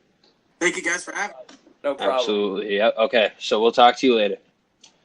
Okay, so we have a feature today, and that feature is my good friend Jasmine. Say hello, Jasmine. Hi. Hi. So we are going to be talking to her a little bit about her political story and her political journey, because she, like us, has been very politically active for the last few years as a high schooler, and she's going to tell us a little about whether she's moderated, whether she's had some opinions change, just her whole course. So you can tell us a little about yourself, Jasmine. I think I had started off becoming more politically active before the Trump administration, with the whole entire buildup. That was probably around, I would say October of freshman year. So before like the election. Yeah, so around 2015. 2015, yeah. So I had become very politically active due to the fact that, my background is that my family is of minority descent. And like a lot of what was being said by like Trump into the buildup, I felt very passionate about that. I was like, that's not okay. Like I need to be able to stand up and like have a voice in it. Yeah, that's cool. So, and from what I know, you have done, or at least during that whole campaign, you did a lot of speaking and a lot of teaching others about your background, about how you felt politically, right? Yes, I did. So I had taken it upon myself where a fellow teacher of ours, she came up to me and she was saying that like we're going to do an Islamic unit and I want you to educate people on Islamophobia, because that became a very hot topic during that time, and I just wanted more so to educate people and add some political beliefs, but more so just like, again, educate people and let them know like those statements aren't reflective of the whole community of Muslims. Okay, yeah, that's fair. And so let's just talk a little bit now about how you felt about some things back like 2 years ago during the campaign that maybe you feel differently now, and how you've come about feeling differently about those things, Yeah. So as the years progress, like, I mean, I originally had an Instagram post where I discussed my feelings about more so saying that how I wasn't happy. And for me, like during the election, it was like the better of two evils, like the way I like to say it. And so it was more so for the Hillary side at that time. But as the years progressed, I've become like more like independent, moderate. I lean more towards liberal though, but like my views have like dramatically changed in the sense like I understand what things that Trump has said, I understand things that Republicans say, and I always try to listen to the other side so I can understand where they're coming from, and the Democratic side, before I make my final opinion. Yeah, so that's very good. What specific things made you like change your mind about certain topics? I think more so like economically wise, and also my like passion of like I used to get into arguments with people and Yep. I used to get into severe arguments with people, and I never listened to what they had to say. My like point of view was like, how dare you say that? How dare you say those statements and like not understand that we all have to be accepting in this and that. Like I understand at the end of the day, like let's say about gun reform. For me personally, I don't think that in my lifetime I will hold up a gun or go to a gun range, but I totally understand that people like have a right, and as long as the person behind the gun who's holding it is educated, stable, and everything, I believe that they should have a right. I can't out and say like, no, you're not allowed to have a gun. But like if you asked me 2 years ago, I would totally say that. Yeah, that's interesting. So, and I like also how you brought up the economic thing, because I'm actually reading a book, Ship of Fools by Tucker Carlson right now. And he talks a lot about how that's how it used to be. Like pre-1990, a lot of the political divide was basically economics. It wasn't many social issues. And it was like right after the whole civil rights movement, everything kind of mellowed out and it was a lot more economically based. And that's very interesting that you bring up that part of your change has been economically. Yes. I mean, like, as much as I would love to give out, like, you know, funding and like helping with like food stamps, social security, disabilities, social, like anything that has to do with that. Also, at the same time, we have to have a balance with our economics, and like we can't give out all that money, and we have to make sure that, like, as much as the government, like, a lot of people don't want that much involved, like a lot of people want like involvement. I think at the same time, like, the government has to also like take a step back and like allow things to take its course. Yeah, that's somewhere we also agree, Jasmine. I definitely agree with that. And that leads me to ask the question, how would you describe yourself in terms of economics? Like, are you more capitalist? Are you more socialist? Are you kind of in the middle, somewhere mixed in between?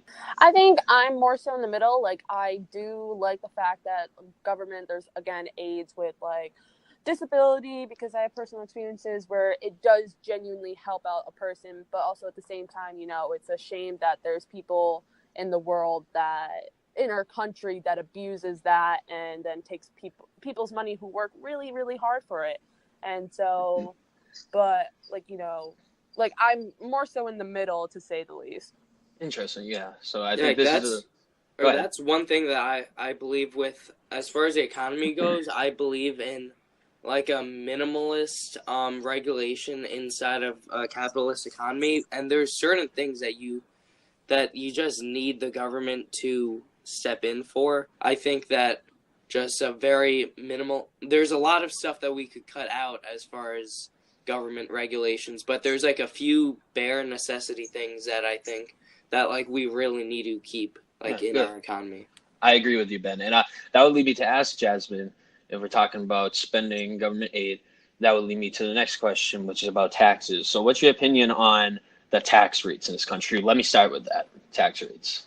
Okay, so I would say, like, this is more my more liberal side. As much as, like, you know, I believe that the top 1% should get taxed more because, like, you know, they make so much money. But then at the same time, you're also in a position where, like, well, that's unfair to the top 1%, because just because they make the money doesn't mean you can tax them more, because if you're going to tax one group of people, you have to tax all. So, like, I'm kind of like conflicted on that. As much as I would love for the top 1% to be taxed more, I know in reality that will not happen. So that's how I feel about it is I don't mind the upper 1% having a higher tax rate. I think my issue lies with the rate of taxes right now, just on everybody in general. So in my opinion, if you look at countries like the Nordic countries, yes, we do have lower tax rates. I think our top 1% is being taxed at about 32% right now. And it's not much of a spike down when you go down to the upper middle class and the middle class. I think the upper middle class is being taxed about 28% right now, and the middle class is being taxed about 25%. So where my issue lies is the amount of taxes they're taking. I don't mind if the upper 1% is being taxed more. I just mind that it's that much money being taken. So what I would like to do is take all the tax rates and shift them down. So have each class get taxed less, but the disparity between the tax brackets in each class can still remain. So instead of taxing the upper 1%, 31%, you can tax them 25% and then tax the upper middle class 22%. You see what I'm saying? So keep the disparity, but just lower down the tax rate. Well, what I believe for that, I personally believe in the flat tax, because I feel like that's the most fair, because even though you have people who are at the top 1%, one, they earn that, like that is their money, and I think that everyone in America is entitled to their money. So I think that, and proportionally, while they're paying the same percentage, they'd still be paying more. Like, absolutely, they'd be paying more money, even though the tax percentage is the same. And I believe that the tax levels should go down across the board as well. Because there's no reason why the government should take a lot of our hard-earned money for stuff that we don't necessarily want as a society. Yeah, see, so that's where I more liberally side. I kind of side against the libertarians on that in terms of a flat tax, because the way I look at it is I use the example of, imagine if you're in a situation where you're a father and you're healthy and willing and able to do whatever, and you have a son who is disabled and cannot do everything for himself. Are you guys going to have to do the same exact chores, or are you going to have to aid them? I see it as an obligation. I'm not saying that you should be taxed to oblivion, because I totally disagree with that. I think that you should be in the low 20s for an upper 1% tax rate at most. But at the same time, I think that tax disparity is still important, because there's an obligation for people who are more well off to help at least a little bit. And that's where I remain on that. I don't think we should tax the rich more, but I think there should be a disparity between classes, because that's why I don't believe in a flat tax, because that's just going to be ineffective and we're going to lose funding for the government. No, I totally agree with just Matt just said. I think also lowering the taxes will kind of allow the lower class to maybe be able to jump that step and go into the lower middle class and exactly. so on and so forth. And I think that will actually help our economy rather than hurt it. Yes. Okay, so interesting stuff. One more thing I do want to talk about that I think we might have some disagreements on, Jasmine, is the immigration issue, because this is something I'm not sure how your opinions have changed, if they have at all in the past few years, but I just want your opinions on the immigration system right now, what you like, what you don't like, what you think we should change, what we should keep the same. In all honesty, obviously, I'm gonna have more of a biased opinion because I have two. My mother and my father are both immigrants, and so it hits closer to home. I believe that my family, they came here to this country in the right way, came here and built themselves. I don't know. My views on it is that I think that, again, America is built on immigrants. Nobody is genuinely of American descent besides the Native Americans. But I also do believe in the fact that if you do come here illegally, then that is also in the wrong as well, because that also puts a bad rep on immigrants that do come here and they do make a living for themselves, and it really just puts a bad image of people who are just coming just to make a better life for themselves.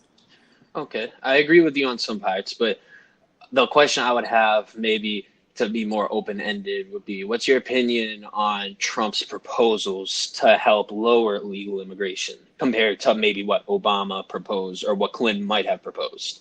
More so with the wall? Well, not just the wall, but we had a lot of controversy with the migrant caravans. We had a lot of controversy with our treatment of people applying for refugee status at the southern border. We had a lot of things that it was a lot more volatile a couple months ago than it is now. But I just want your opinions on how Trump's doing in immigration. Do you like his proposals? Do you think that a wall is the solve to illegal immigration? Do you like that? Or do you think we should spend our funding on ICE, or do you think we should spend our funding somewhere else? What's your opinion on that? A lot. I was just watching an interview with Trump, and he really emphasized the fact that it's going to prevent from bad people coming. And I was reading a couple of articles, and they were saying that majority of the drugs that do come in to America are from legal ports. I don't think the expectation of preventing to stop drugs or stop bad people from coming, I just don't think that is realistic, to be honest. And I think that also his policy is with how he was treating immigrants at the southern border with the I believe it was a 7-year-old girl who died of dehydration. They had children in separate areas from their parents. It was kind of I think it could have been handled way better than it was. Okay. Yeah, that's fair. I do agree with you on some things. I do disagree on some things. I think that I wasn't huge on the wall at first. When I first was hearing about the wall, I kind of chuckled at it. I thought it was kind of a symbolic thing. I do agree that we need better border security. I didn't think a wall was the way to do it. But the more I look into it, I genuinely think that a wall would help, because there's a lot of places in the world that apply the same thing. And no, I'm not talking about the Great Wall of China. My perfect example would be in the Gaza Strip between Israel and Palestine. Israel, they didn't put in like a wall, but they put in what I would like to put in, which is, it's called triple fencing. So it's just this steel triple fenced wall. So it's all metal, and it's got 3 layers, and it's about 25 feet tall. And they've seen a drop in immigration. I think it's over 10% in the last year. And for Israel, that's a big deal because Israel is a very small country. And they were seeing mass immigration from Palestine and other countries illegally in the hundreds of thousands, which for a country as small as Israel, that's insane. And so, for a country as targeted as Israel, too. Yeah, so that's just one example that I would like to show. And that's kind of the biggest show that when you put in, it's not so much about having like this big Great Wall of Trump. Like, I think it's just compared to what we have now on the border, I could climb over that border fence. Like, it's nothing. It's an 8-foot tall piece of metal, and I don't think it's effective at all. I don't think we should build a 40-foot tall brick wall like China did to There's stop the literally Mongols. parts of the fence that you could literally just like go Walk around. Like, exactly. It's faulty. I don't think we need a massive brick wall, but I do think we need to upgrade our border. I think that our border is unbelievably outdated, especially for the kind of superpower country we are. I think it's awfully outdated. No, I believe I do agree with that it is easily like able to go through and everything. And I think like your idea could potentially work, and also I think it would save a tremendously amount of money compared to like with me, the vision that the way that Trump makes the wall perceive is like, as you're saying, like a brick wall. Like, yeah, it I will give you that. I will give you that Trump does that. I admit that. Yeah, it really just seems like it's just gonna be like a giant fortress around like America, and I just think that like, you know, I just really think that like a fence or like the triple fences, as you were saying, would be way more equipped, and again, less money compared to a $5 billion budget. Well, absolutely, especially because the budget has jumped around for the last 3 years. I mean, it started out before the campaign, Mexico was going to pay for it, and then after he got elected, we were looking at $21 billion, and now we're down to $5 billion. So I think Trump, the design, I don't know if you saw his design that he proposed. It's not triple fencing, but it's a metal type fence. So he's got basically what we have at the border now, except it's a more reinforced steel, and the tops are spiked, so you can't sit on the fence. And that's better, but I still think that the most effective is the triple fencing. But I just didn't know your opinion on do you think that we should invest money into upgrading our border in that terms of security, or do you think we need a wider range of ICE agents, or do you think we need to stop incentivizing illegal immigration? I think we should do all of the above. We can't incentivize people coming in illegally because 100% of illegal immigrants are criminals, because going into the country illegally by definition means you're breaking the law coming in. And then I think that our border is so insecure. I think that more ICE agents would definitely help, but I think that, again, some sort of wall or fence or whatever you want to call it, that is more secure, that is stronger, and that is a lot harder to get around, is something that our nation needs, especially considering how many people are trying to come into this country illegally.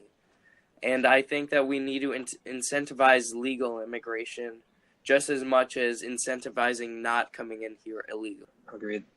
Interesting stuff. So the last thing I do want to ask you about before we let you go, Jasmine, is something more social. Since we've covered something economic, we've covered something about borders and foreign policy. So now I want to cover something about domestic social issues. I know that I think we can all agree that there's a lot of social issues in the country right now, but yes, without a doubt. But in particular, I think where somebody like me who identifies as conservative and someone like you who's more liberal, the place that we divide socially is, I think, the kind of when we get to the mixture between religion and the mixture between the gender fluidity and that kind of legislation. So what's your opinion on that before we start talking about that? So again, like personally, I've had like two religious aspects where my mother is Catholic, my father is Muslim. You know, I have a very I would say diverse background when it comes to religion and everything.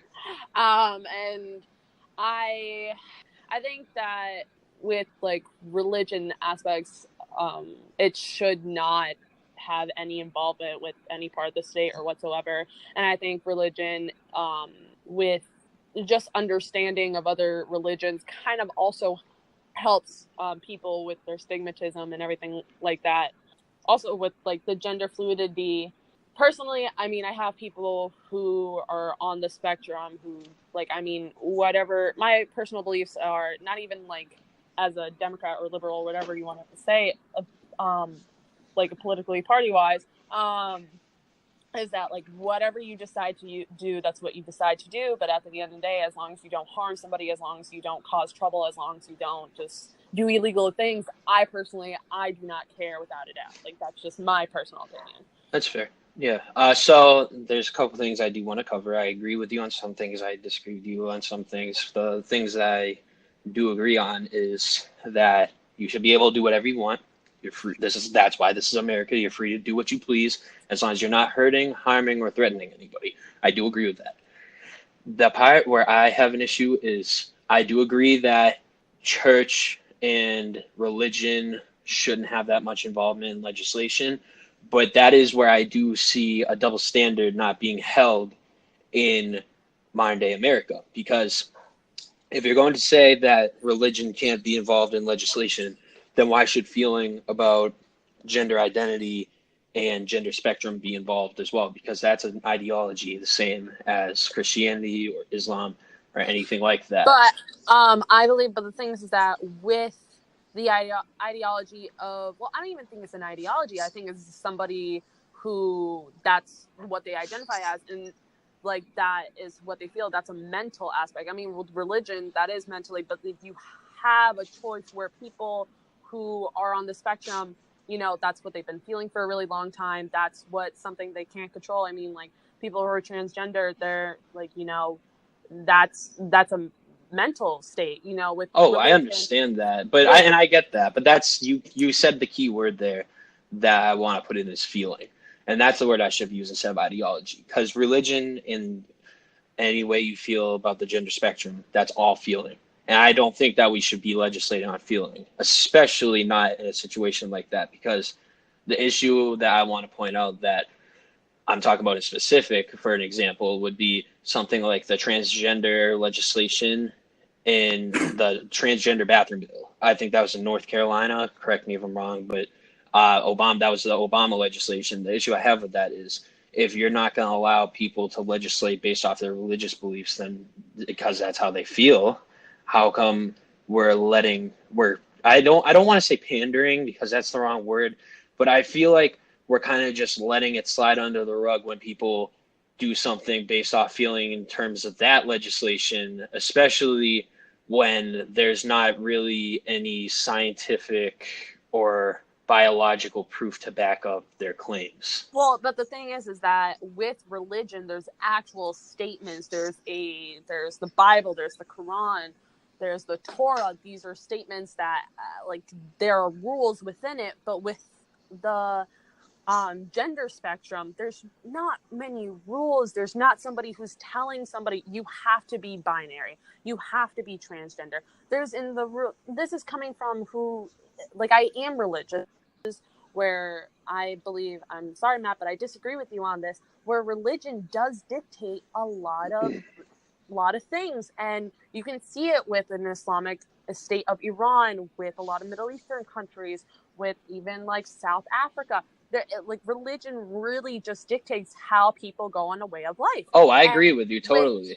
With gender spectrum and everything, that does nothing. And you know, like there is the freedom of religion, and people are allowed to do anything they want to. But with like gender identity, you're preventing somebody to be happy, and you're preventing somebody to feel comfortable in their own selves when we're allowed to let people with religion or like Muslims, Christians, Jewish people do whatever that they want to do as well. So you have to be able to equalize both things. And, I'm sorry, but I do disagree with you on that statement. How I feel is you have the freedom to say, like, whatever gender you want to identify as. Like, you can say whatever you want, but at the end of the day, we have the freedom to base things on scientific facts. Like, we can base our own freedoms of speech by saying that, no, there's two genders because of XX and XY chromosomes, because of certain genitalias. Like, we have the freedom to say that just as much as they have the freedom to say how they believe and, like, what they believe they are. And what I have an issue with is not them necessarily saying whatever gender they want to be, but more of them oppressing people who don't believe in whatever genders they want, and that they can't. There's just a lot of silencing going on in social media, on the news, the media, all of that stuff. Like, there was a post, I think it was on Twitter or Instagram, where this person said that there's two genders and it got banned because of quote-unquote hate speech. That is literally someone who's quoting basic biology, and that is being banned on social media. So we have the freedom to say whatever we want. We're not harming anybody, and we can give facts to prove it, just like they have the right to say whatever they want and the right to say however they feel. But you can't pass laws that are just based on how you feel at a certain moment. You just can't go based on feeling for laws. But also, like, I think that there's a difference between gender and sex. Sex is what you're born with. That is what it is. That is the scientific aspect. Sex is either XY chromosome or XX chromosome. Gender, if you look up the definition, that is what you identify as. Again, sex is what you were born with. That has, again, gender... Gender is listed as a synonym for sex. Well, wait, let me just add in here before. She might be right, though, that, like, people identify as that, and that's fine. But at the end of the day, that is still a social construct. Like, you can't deny that doesn't have any biological backing. That, yeah, I'm not saying you can't identify. You can identify as a watermelon, and I will not care. Like, honestly, like, you can do whatever you want. But we're not going to allow a watermelon who has male genitalia go into a female bathroom. But wait, I want to go back, though, to the point that, because Jasmine made a really good point, and I wanted to say that I agree with you, and I don't want you to get the wrong idea. I do realize that religion does have a lot of jurisdiction on basically everything. I mean, we are one nation under God. We say that in the Pledge of Allegiance. You can look at the Islamic states. Religion has influence in everything. I'm not denying that. And I don't want you to get the wrong idea, because I don't want religion being in legislation either. But on that same hand, I don't want other people's feelings being in legislation either. Because the way I feel, and this is where I get more libertarian, is we should not be legislating anything that has to do with feelings, identity, etc., etc. I think that the government should legislate based solely off factual issues. So, like, if we see a spike in drugs coming in from a certain area, we need to legislate to stop that. If we see that there's a spike in illegal immigration, we need to stop that. Those are factual things that are statistically affecting this country.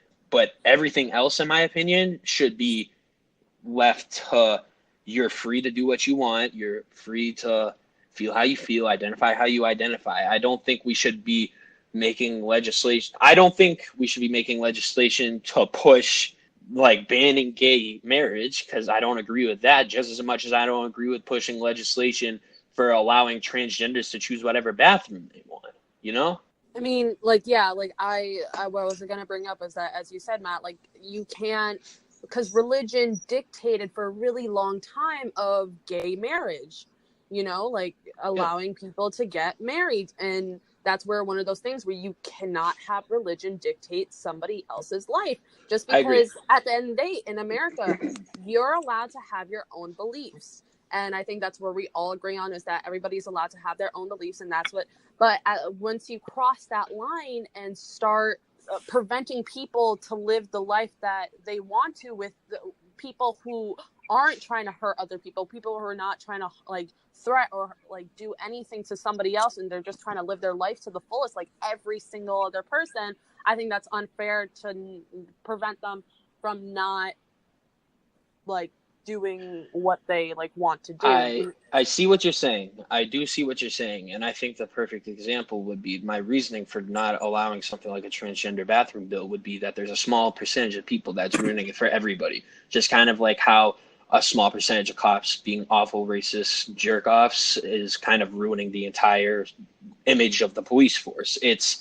There is cases where in states where this is already legislated, that transgender bathroom bill, there's cases where you have grown men identifying as women to go into the bathroom and they commit awful sex crimes against young children, young females. And it's the same way around, flips too, with old men identifying as whatever and doing it to adult women too. Just there's the way I see it, why not just make it simple for everybody?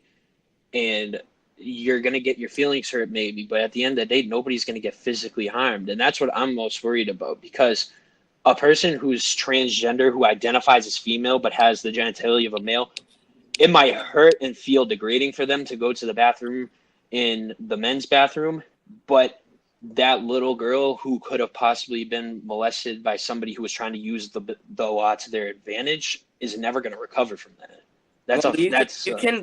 You can like deny like false facts and stuff, but you cannot deny someone's opinion. And if you're basing things on opinion, like I feel, or basing on feelings, like I feel like a girl, you can look like a guy, you can literally do anything that a regular person would, but once you say I feel like this, so therefore I'm entitled to something, then there's a large room for error in as far as what can happen.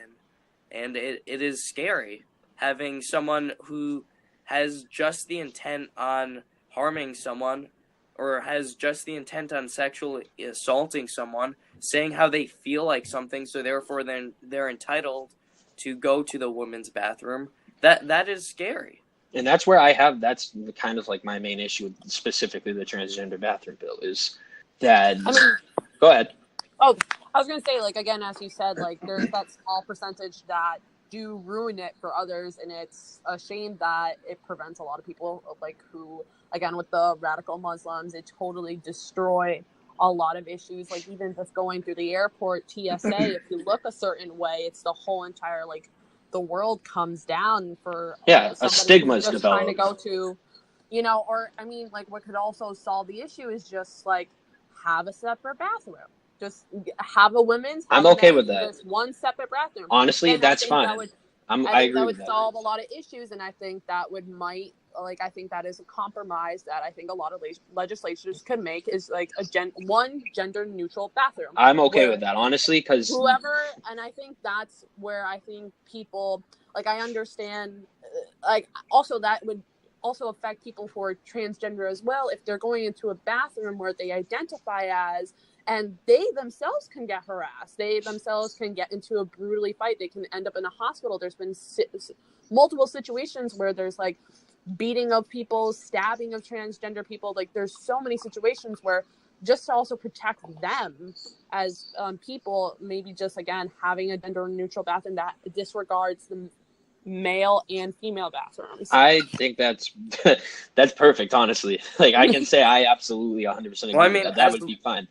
As long as it's a single-stalled bathroom, like, I don't think that there should be a multi-stalled bathroom that's unisex. And you see all the time unisex bathrooms that really... Well, it's not necessarily unisex, because unisex just means that anybody can use it, which is fine. But we're talking about a transgender specific. So anybody who would... we shouldn't really cater and spend and require businesses to spend all that extra money to have something that a very small percentage of their customers are.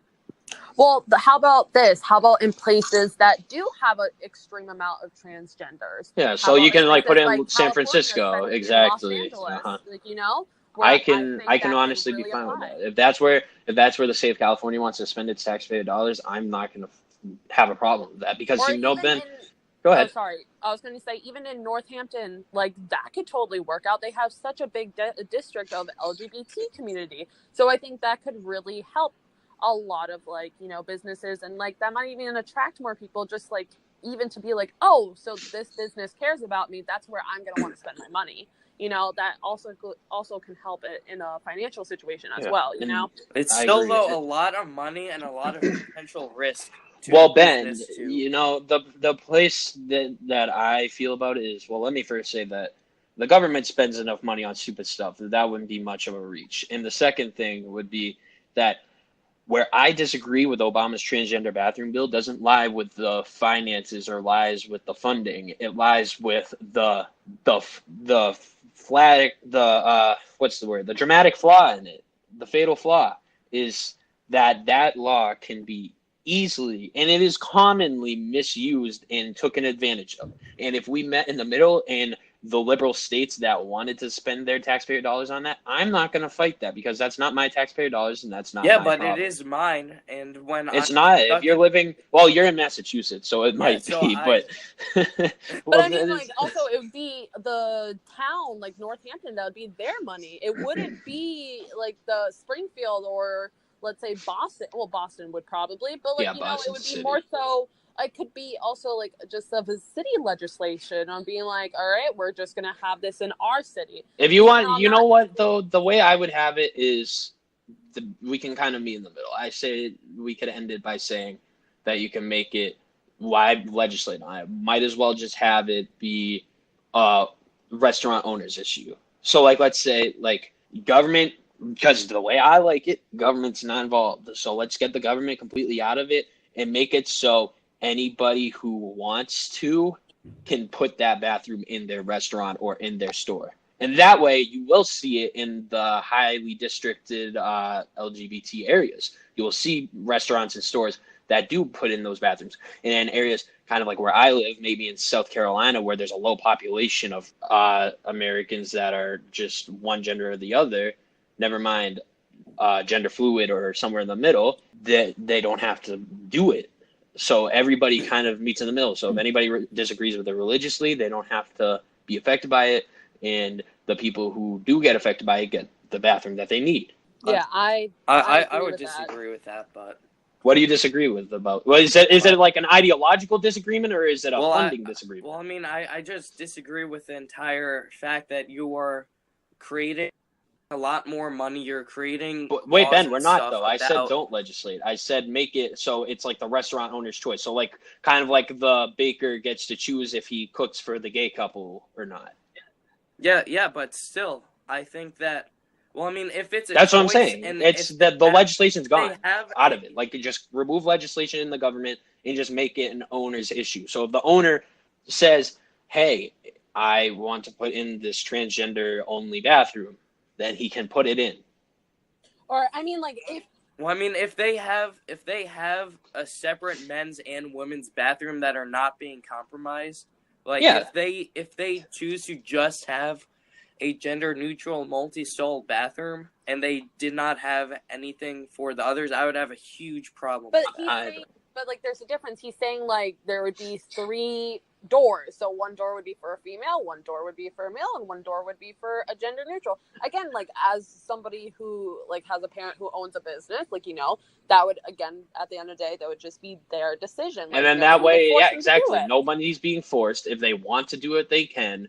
And that way, if they think it's going to boost business or they just want to do it just because, then they can do it. And it's not my problem, and I'm not paying for it. So I don't have an issue with it. Yeah, I mean, like, also, like, I would love it, as we said before, and, like, obviously, Ben, you disagree if it would happen in Massachusetts, but, like, again, in places like maybe in Southern California, a lot of, like, more, again, LGBT, like, concentrated areas, if they wanted to, I would totally be fine with it. I wouldn't really have a problem. Well, here's where I fall. I want to ask Ben a question. Would you disagree with it, Ben, if it was a non-legislative level?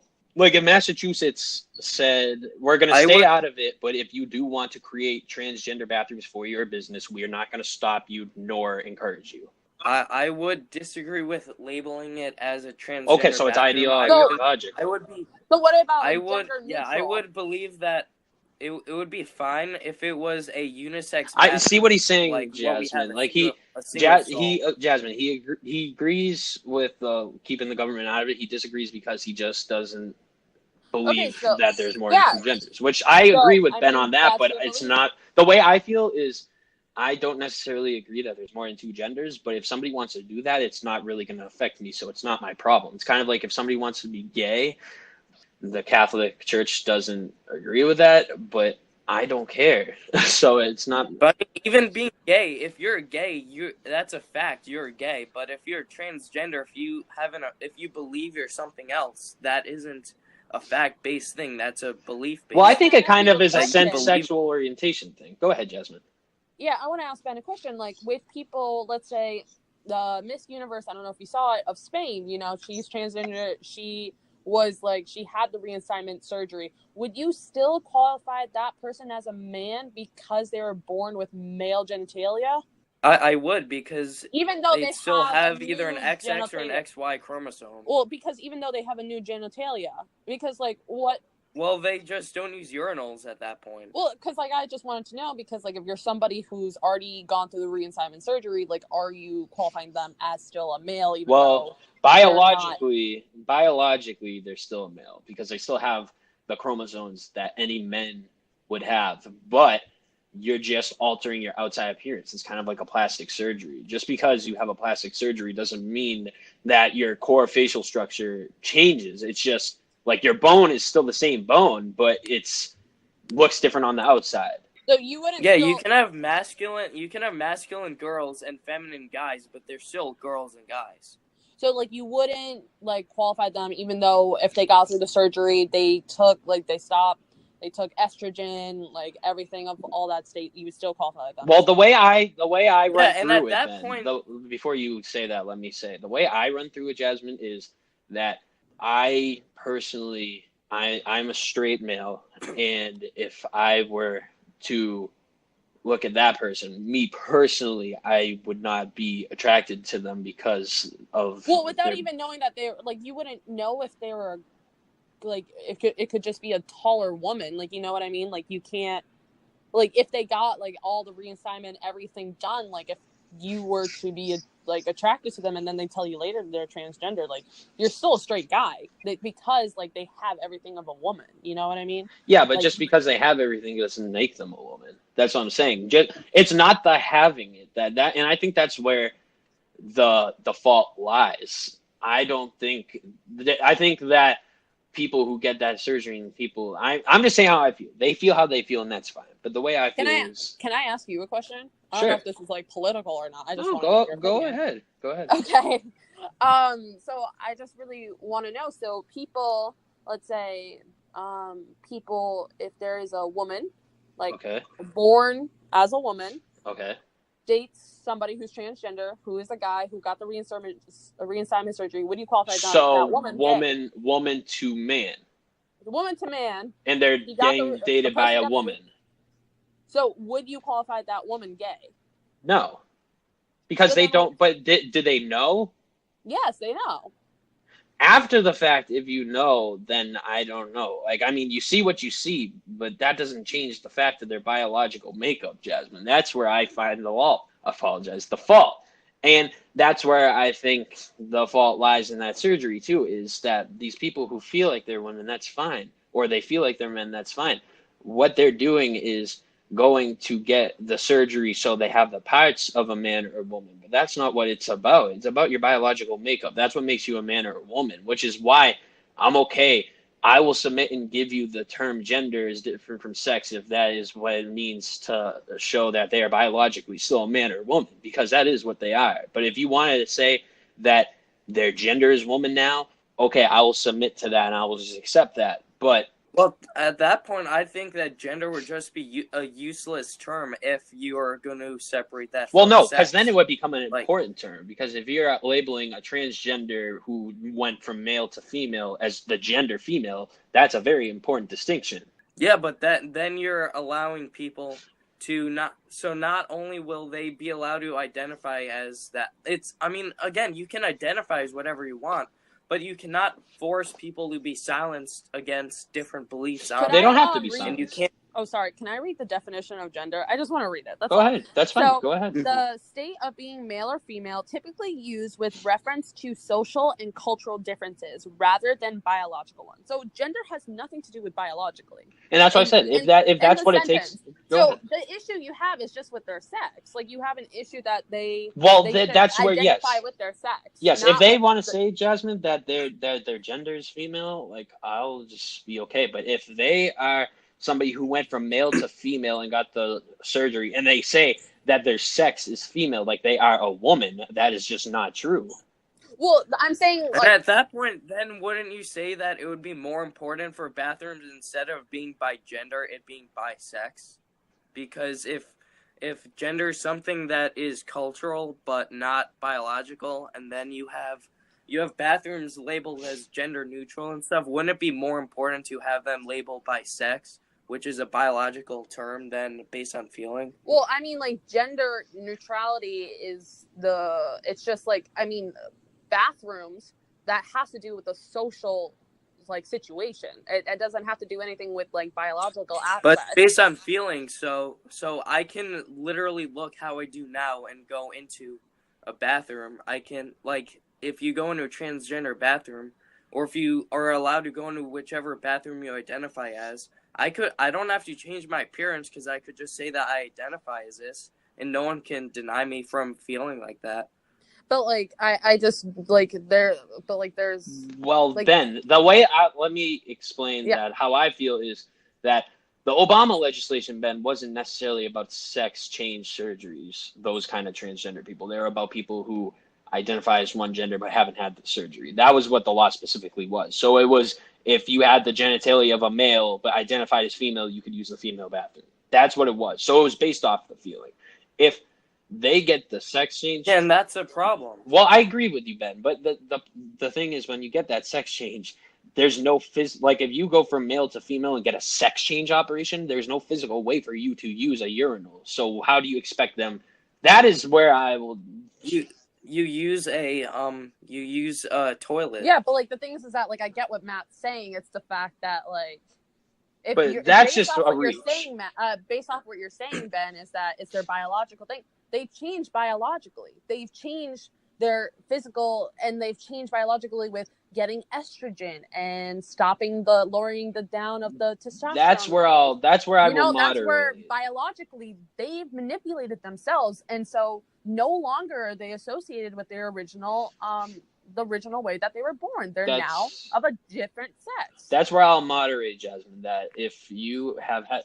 But they still aren't of a different sex, just because they still have the biological... See, I'm stuck, because I agree with both of you on all of what you're saying right now at this very moment, because I do agree that it's unrealistic to have someone who, regardless if they had it before, somebody who has a vagina, to have them try to use a urinal. That is unrealistic. But on the same hand, they are still not a female because they had the surgery done. So I think that if you had the sex change, there's no choice but for you to use the other bathroom. But if we're talking about gender fluidity... Well, I mean, no bathrooms for guys just have a urinal. Ben, that's unrealistic to have someone who looks like that, though, to go into a male bathroom. Yeah, because they'll literally get, like, either, like, they could get sexually assaulted. Because you never know, Ben. Because even if I was in that situation, if I was a male in the male bathroom, and I saw somebody walk in who appeared to be a female, regardless if they're a male or not, I wouldn't know until I had a conversation with them. I would immediately be caught off guard, and I would be uncomfortable. I'd be like, what's going on here? And so the way I feel is, I think that the legislation, we should stick to the gender fluidity of it rather than the sex change. Because if you have a sex change, there's no realistic scenario where you should be able to use your original gender's bathroom. But when we're talking about people who just feel like they're a certain sex, but still have male organs and say they identify as female, they can't use the female bathroom. That's just insanity. I'm sorry. Like, that's just... Can I ask the question? Is it, like, the trans, like, is it the, like, the changing of male to female that gets you more? It's both. Like, both. Yeah, it's absolutely both. Because, like, I'm just hearing the male to female. Like, I don't know if that's like a Freudian slip or something, but it's both. That's the more easy. I mean, females can sexually assault guys. No, it's the same way around. If it's a female transferring to, like, let's say that I was in the bathroom, or let's say you go to the gym. So you go to the gym and they have the locker rooms there. People change in the locker rooms. They have a male and a female locker room. I'm in the male's locker room. I'm minding my business, like getting ready to go to the gym, and someone walks in and they identify as male, but they still have the genitalia and the appearance of a female, and they start undressing. I'm going to be uncomfortable. Like, that's just what it is. Like, that is just, I don't expect I wouldn't expect for somebody to have to cater to that level. I don't have a problem if they get a sex change operation and then they're in there. That's because then it's just unrealistic for them to be in the other one. What about if they changed in their bathroom stall? Would that change a difference? Would that what? Make a difference? If they okay, let's say you're in the gym and everything. Okay. If they were to change in a bathroom stall and just go about their day and you didn't see anything, I don't really think it would make that big of a difference. It wouldn't, but then you get to a problem where make by law for them to change that to me is just as oppressive, because then you're telling them that they're not equal and should be hidden. Because I just wanted to know that, because I think it's more so like seeing somebody, like, unless, like, I think it's more so, and I think this is where, correct me if I'm wrong about this, I think it's just seeing the person in their biological makeup going into somewhere else, and then you seeing them change, or you notice and you realize that they're not that makes somebody like they're not the actual sex of the labeled door. I think that's once everybody gets very uncomfortable. It's just the realization. But, like, before you realize, like, it's fine. But, like, once you realize, it's the whole thing kind of comes crashing down. At some point, you have to realize if you want to become trans, you're going to have you're making it more difficult for yourself. Well, not just that then, but like it's just going to add some level of difficulty. But the big your piece life. I have with what Jasmine's saying is you're kind of walking on eggshells when you get to that point, because when you say it's just I agree with you. That is what it is. When people take notice that it's someone of the opposite sex that's in their locker room or in their bathroom. Yes, that is where it is where the discomfort lies. But on that same hand, that doesn't mean you can legislate to have them hide in the shadows, because that's just as oppressive. Because I think if you legislate to have them have to go to the bathroom in the stall or change in a stall in a locker room, like, that's just as oppressive to them. And that's saying that they don't deserve to be recognized. And I do think, like, if that's what they want to do and that's what they want to be and that's what they want to identify as, go live your life and identify as that. I don't think you should have to hide. So that it's kind of walking on eggshells because to me, that's kind of just, you want to legislate it so bad that you're willing to go to the lengths to hide them just so they can get into the bathroom that they want to be in. I didn't really mean one topic. Oh, sorry. I was just going to say, like, I didn't really mean to, like, say, like, oh, they should be like a gremlin and go. Oh, I know. But I'm just saying. That's not what I meant. I don't think you meant that. I don't think you meant that, but that's what it comes out as. And it's not your fault, but that's just what it is. Because if it's one or the other, it's just like night and day. It's either they're going to be out in the open, they're going to be recognized, or you're going to have them change in a stall so nobody sees them. Because I know how, let's say that they did it on race or did it on people with black hair. Say they thought black hair was ugly, or they thought there's a large group of people in this country who disliked black hair. So anybody who had black hair has to change in a stall or change in a bathroom stall or go to the bathroom in a bathroom stall. I would be livid. I would feel so oppressed, and I would feel extremely degraded. So I think that's like what the thing was with the civil rights. It was black and white. Exactly, but that's what you would kind of be. And yeah, I get what you mean. Like, I think there's just like, I think this is a double-ended sword. There's gonna still be people who are not gonna be happy about it, and there's gonna be another hand of people who are just not gonna be happy about it. You're right. So go ahead, put your phone. And I just think that this is something where I think people, I think that what we said before, like, with states that have more of a larger population, like, if they want to figure out a solution, then that should be on them. Obviously, I'm not expecting, like, where you live, Matt, South Carolina, to, like, be like, all right, let's get a transgender bathroom. It's going to be A-okay. I'm not expecting that whatsoever. But I think that places that do have a larger population, I think that I can't say should, because, like, not everybody's going to agree with it. But then I don't think that, like, it should be also left to people to make the decision for, because then you're, like, also, like, affecting somebody else's life. Again, it's, as you said, it's just walking on eggshells. You can't. Exactly. There's no real winner in this situation. So, see, that's where I go conservative. So One let thing- me just put my final thought, and you can put your final thought. My final thought is, this is where I go more conservative, that you are right. It is a double-ended sword, and there's no doubt about that. One side is not going to be happy.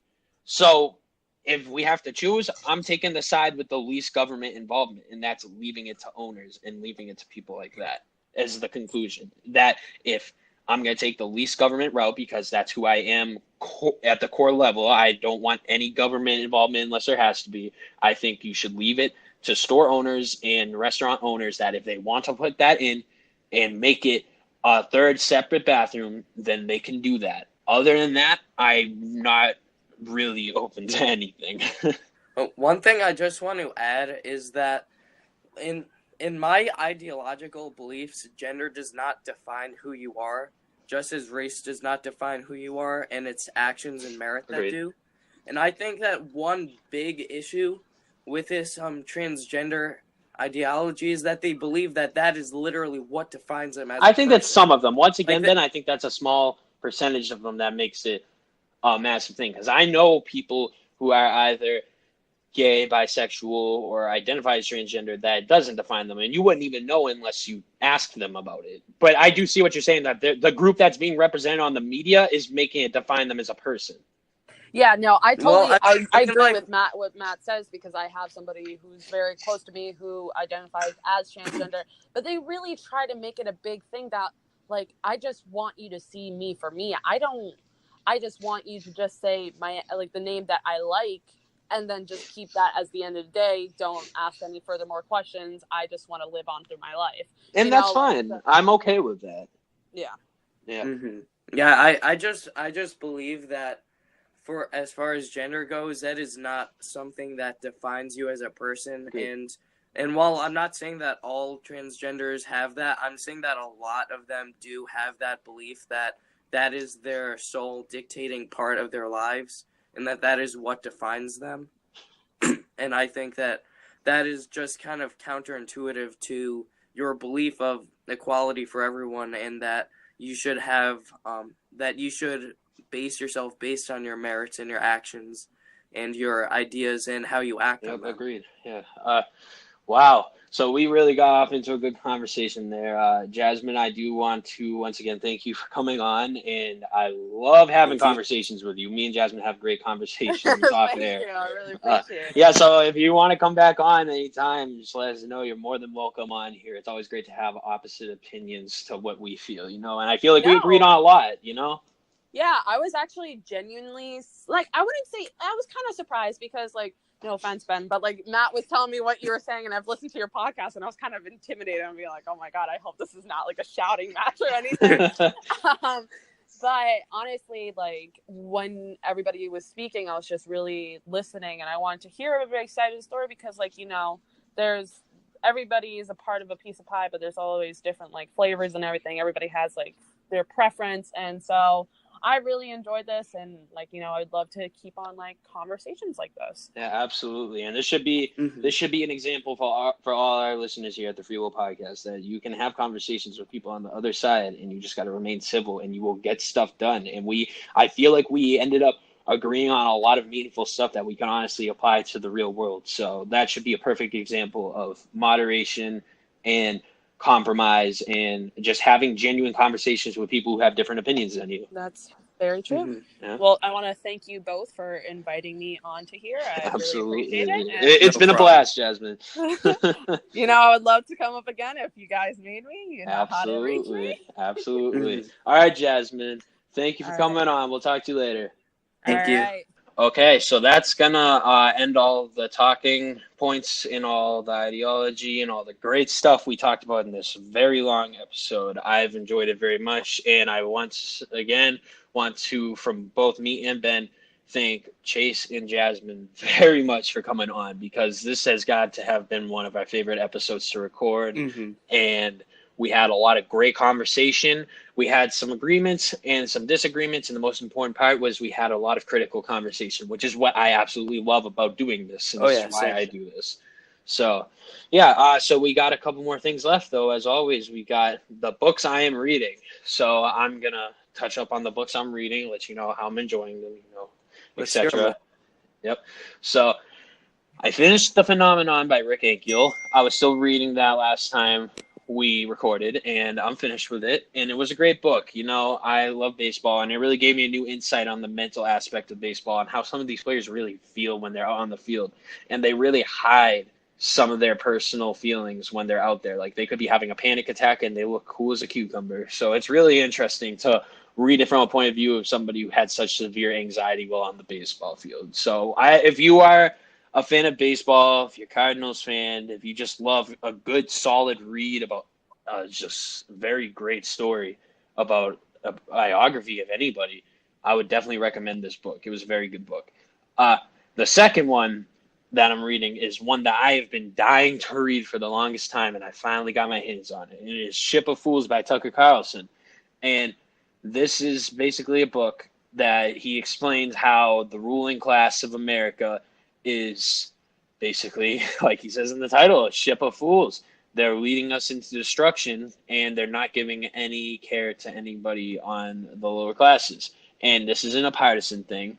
He talks about a lot. I'm only about 45 pages in, but he talks a lot about not so much partisanship like Democrat, Republican, but he talks a lot about rich and poor and the middle class. He cares a lot about the disparity between those and how important it is to have a middle class in order to have a functioning democracy.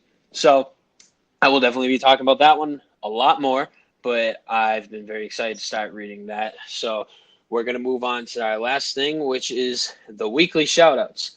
So we got shout out to Adam Mayrick, Bob and Mystery, Mr. Rob Chase, Zach ZZ32, U.S. Conservatives, B_C, Brevity Code Show, Future Code, Michelle Leary, Sean Go Official, Fayali TV, Chroma Shifts, Facts in Sight, Politically Impotter, SZ Funked, Entrepreneur Gang, and Political Pain. That is the most shout-outs we've had in all of recording the show, which is very exciting.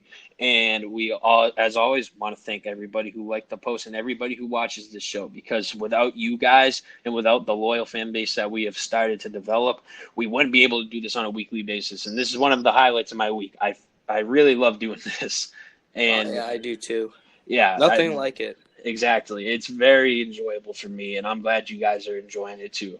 So, yep, that's going to wrap up this double-length, double-feature episode this week. I was very glad we got to do this. So, as always, I'm Matt. And I'm Ben. And stay tuned for more on the Free Will Podcast. Merca.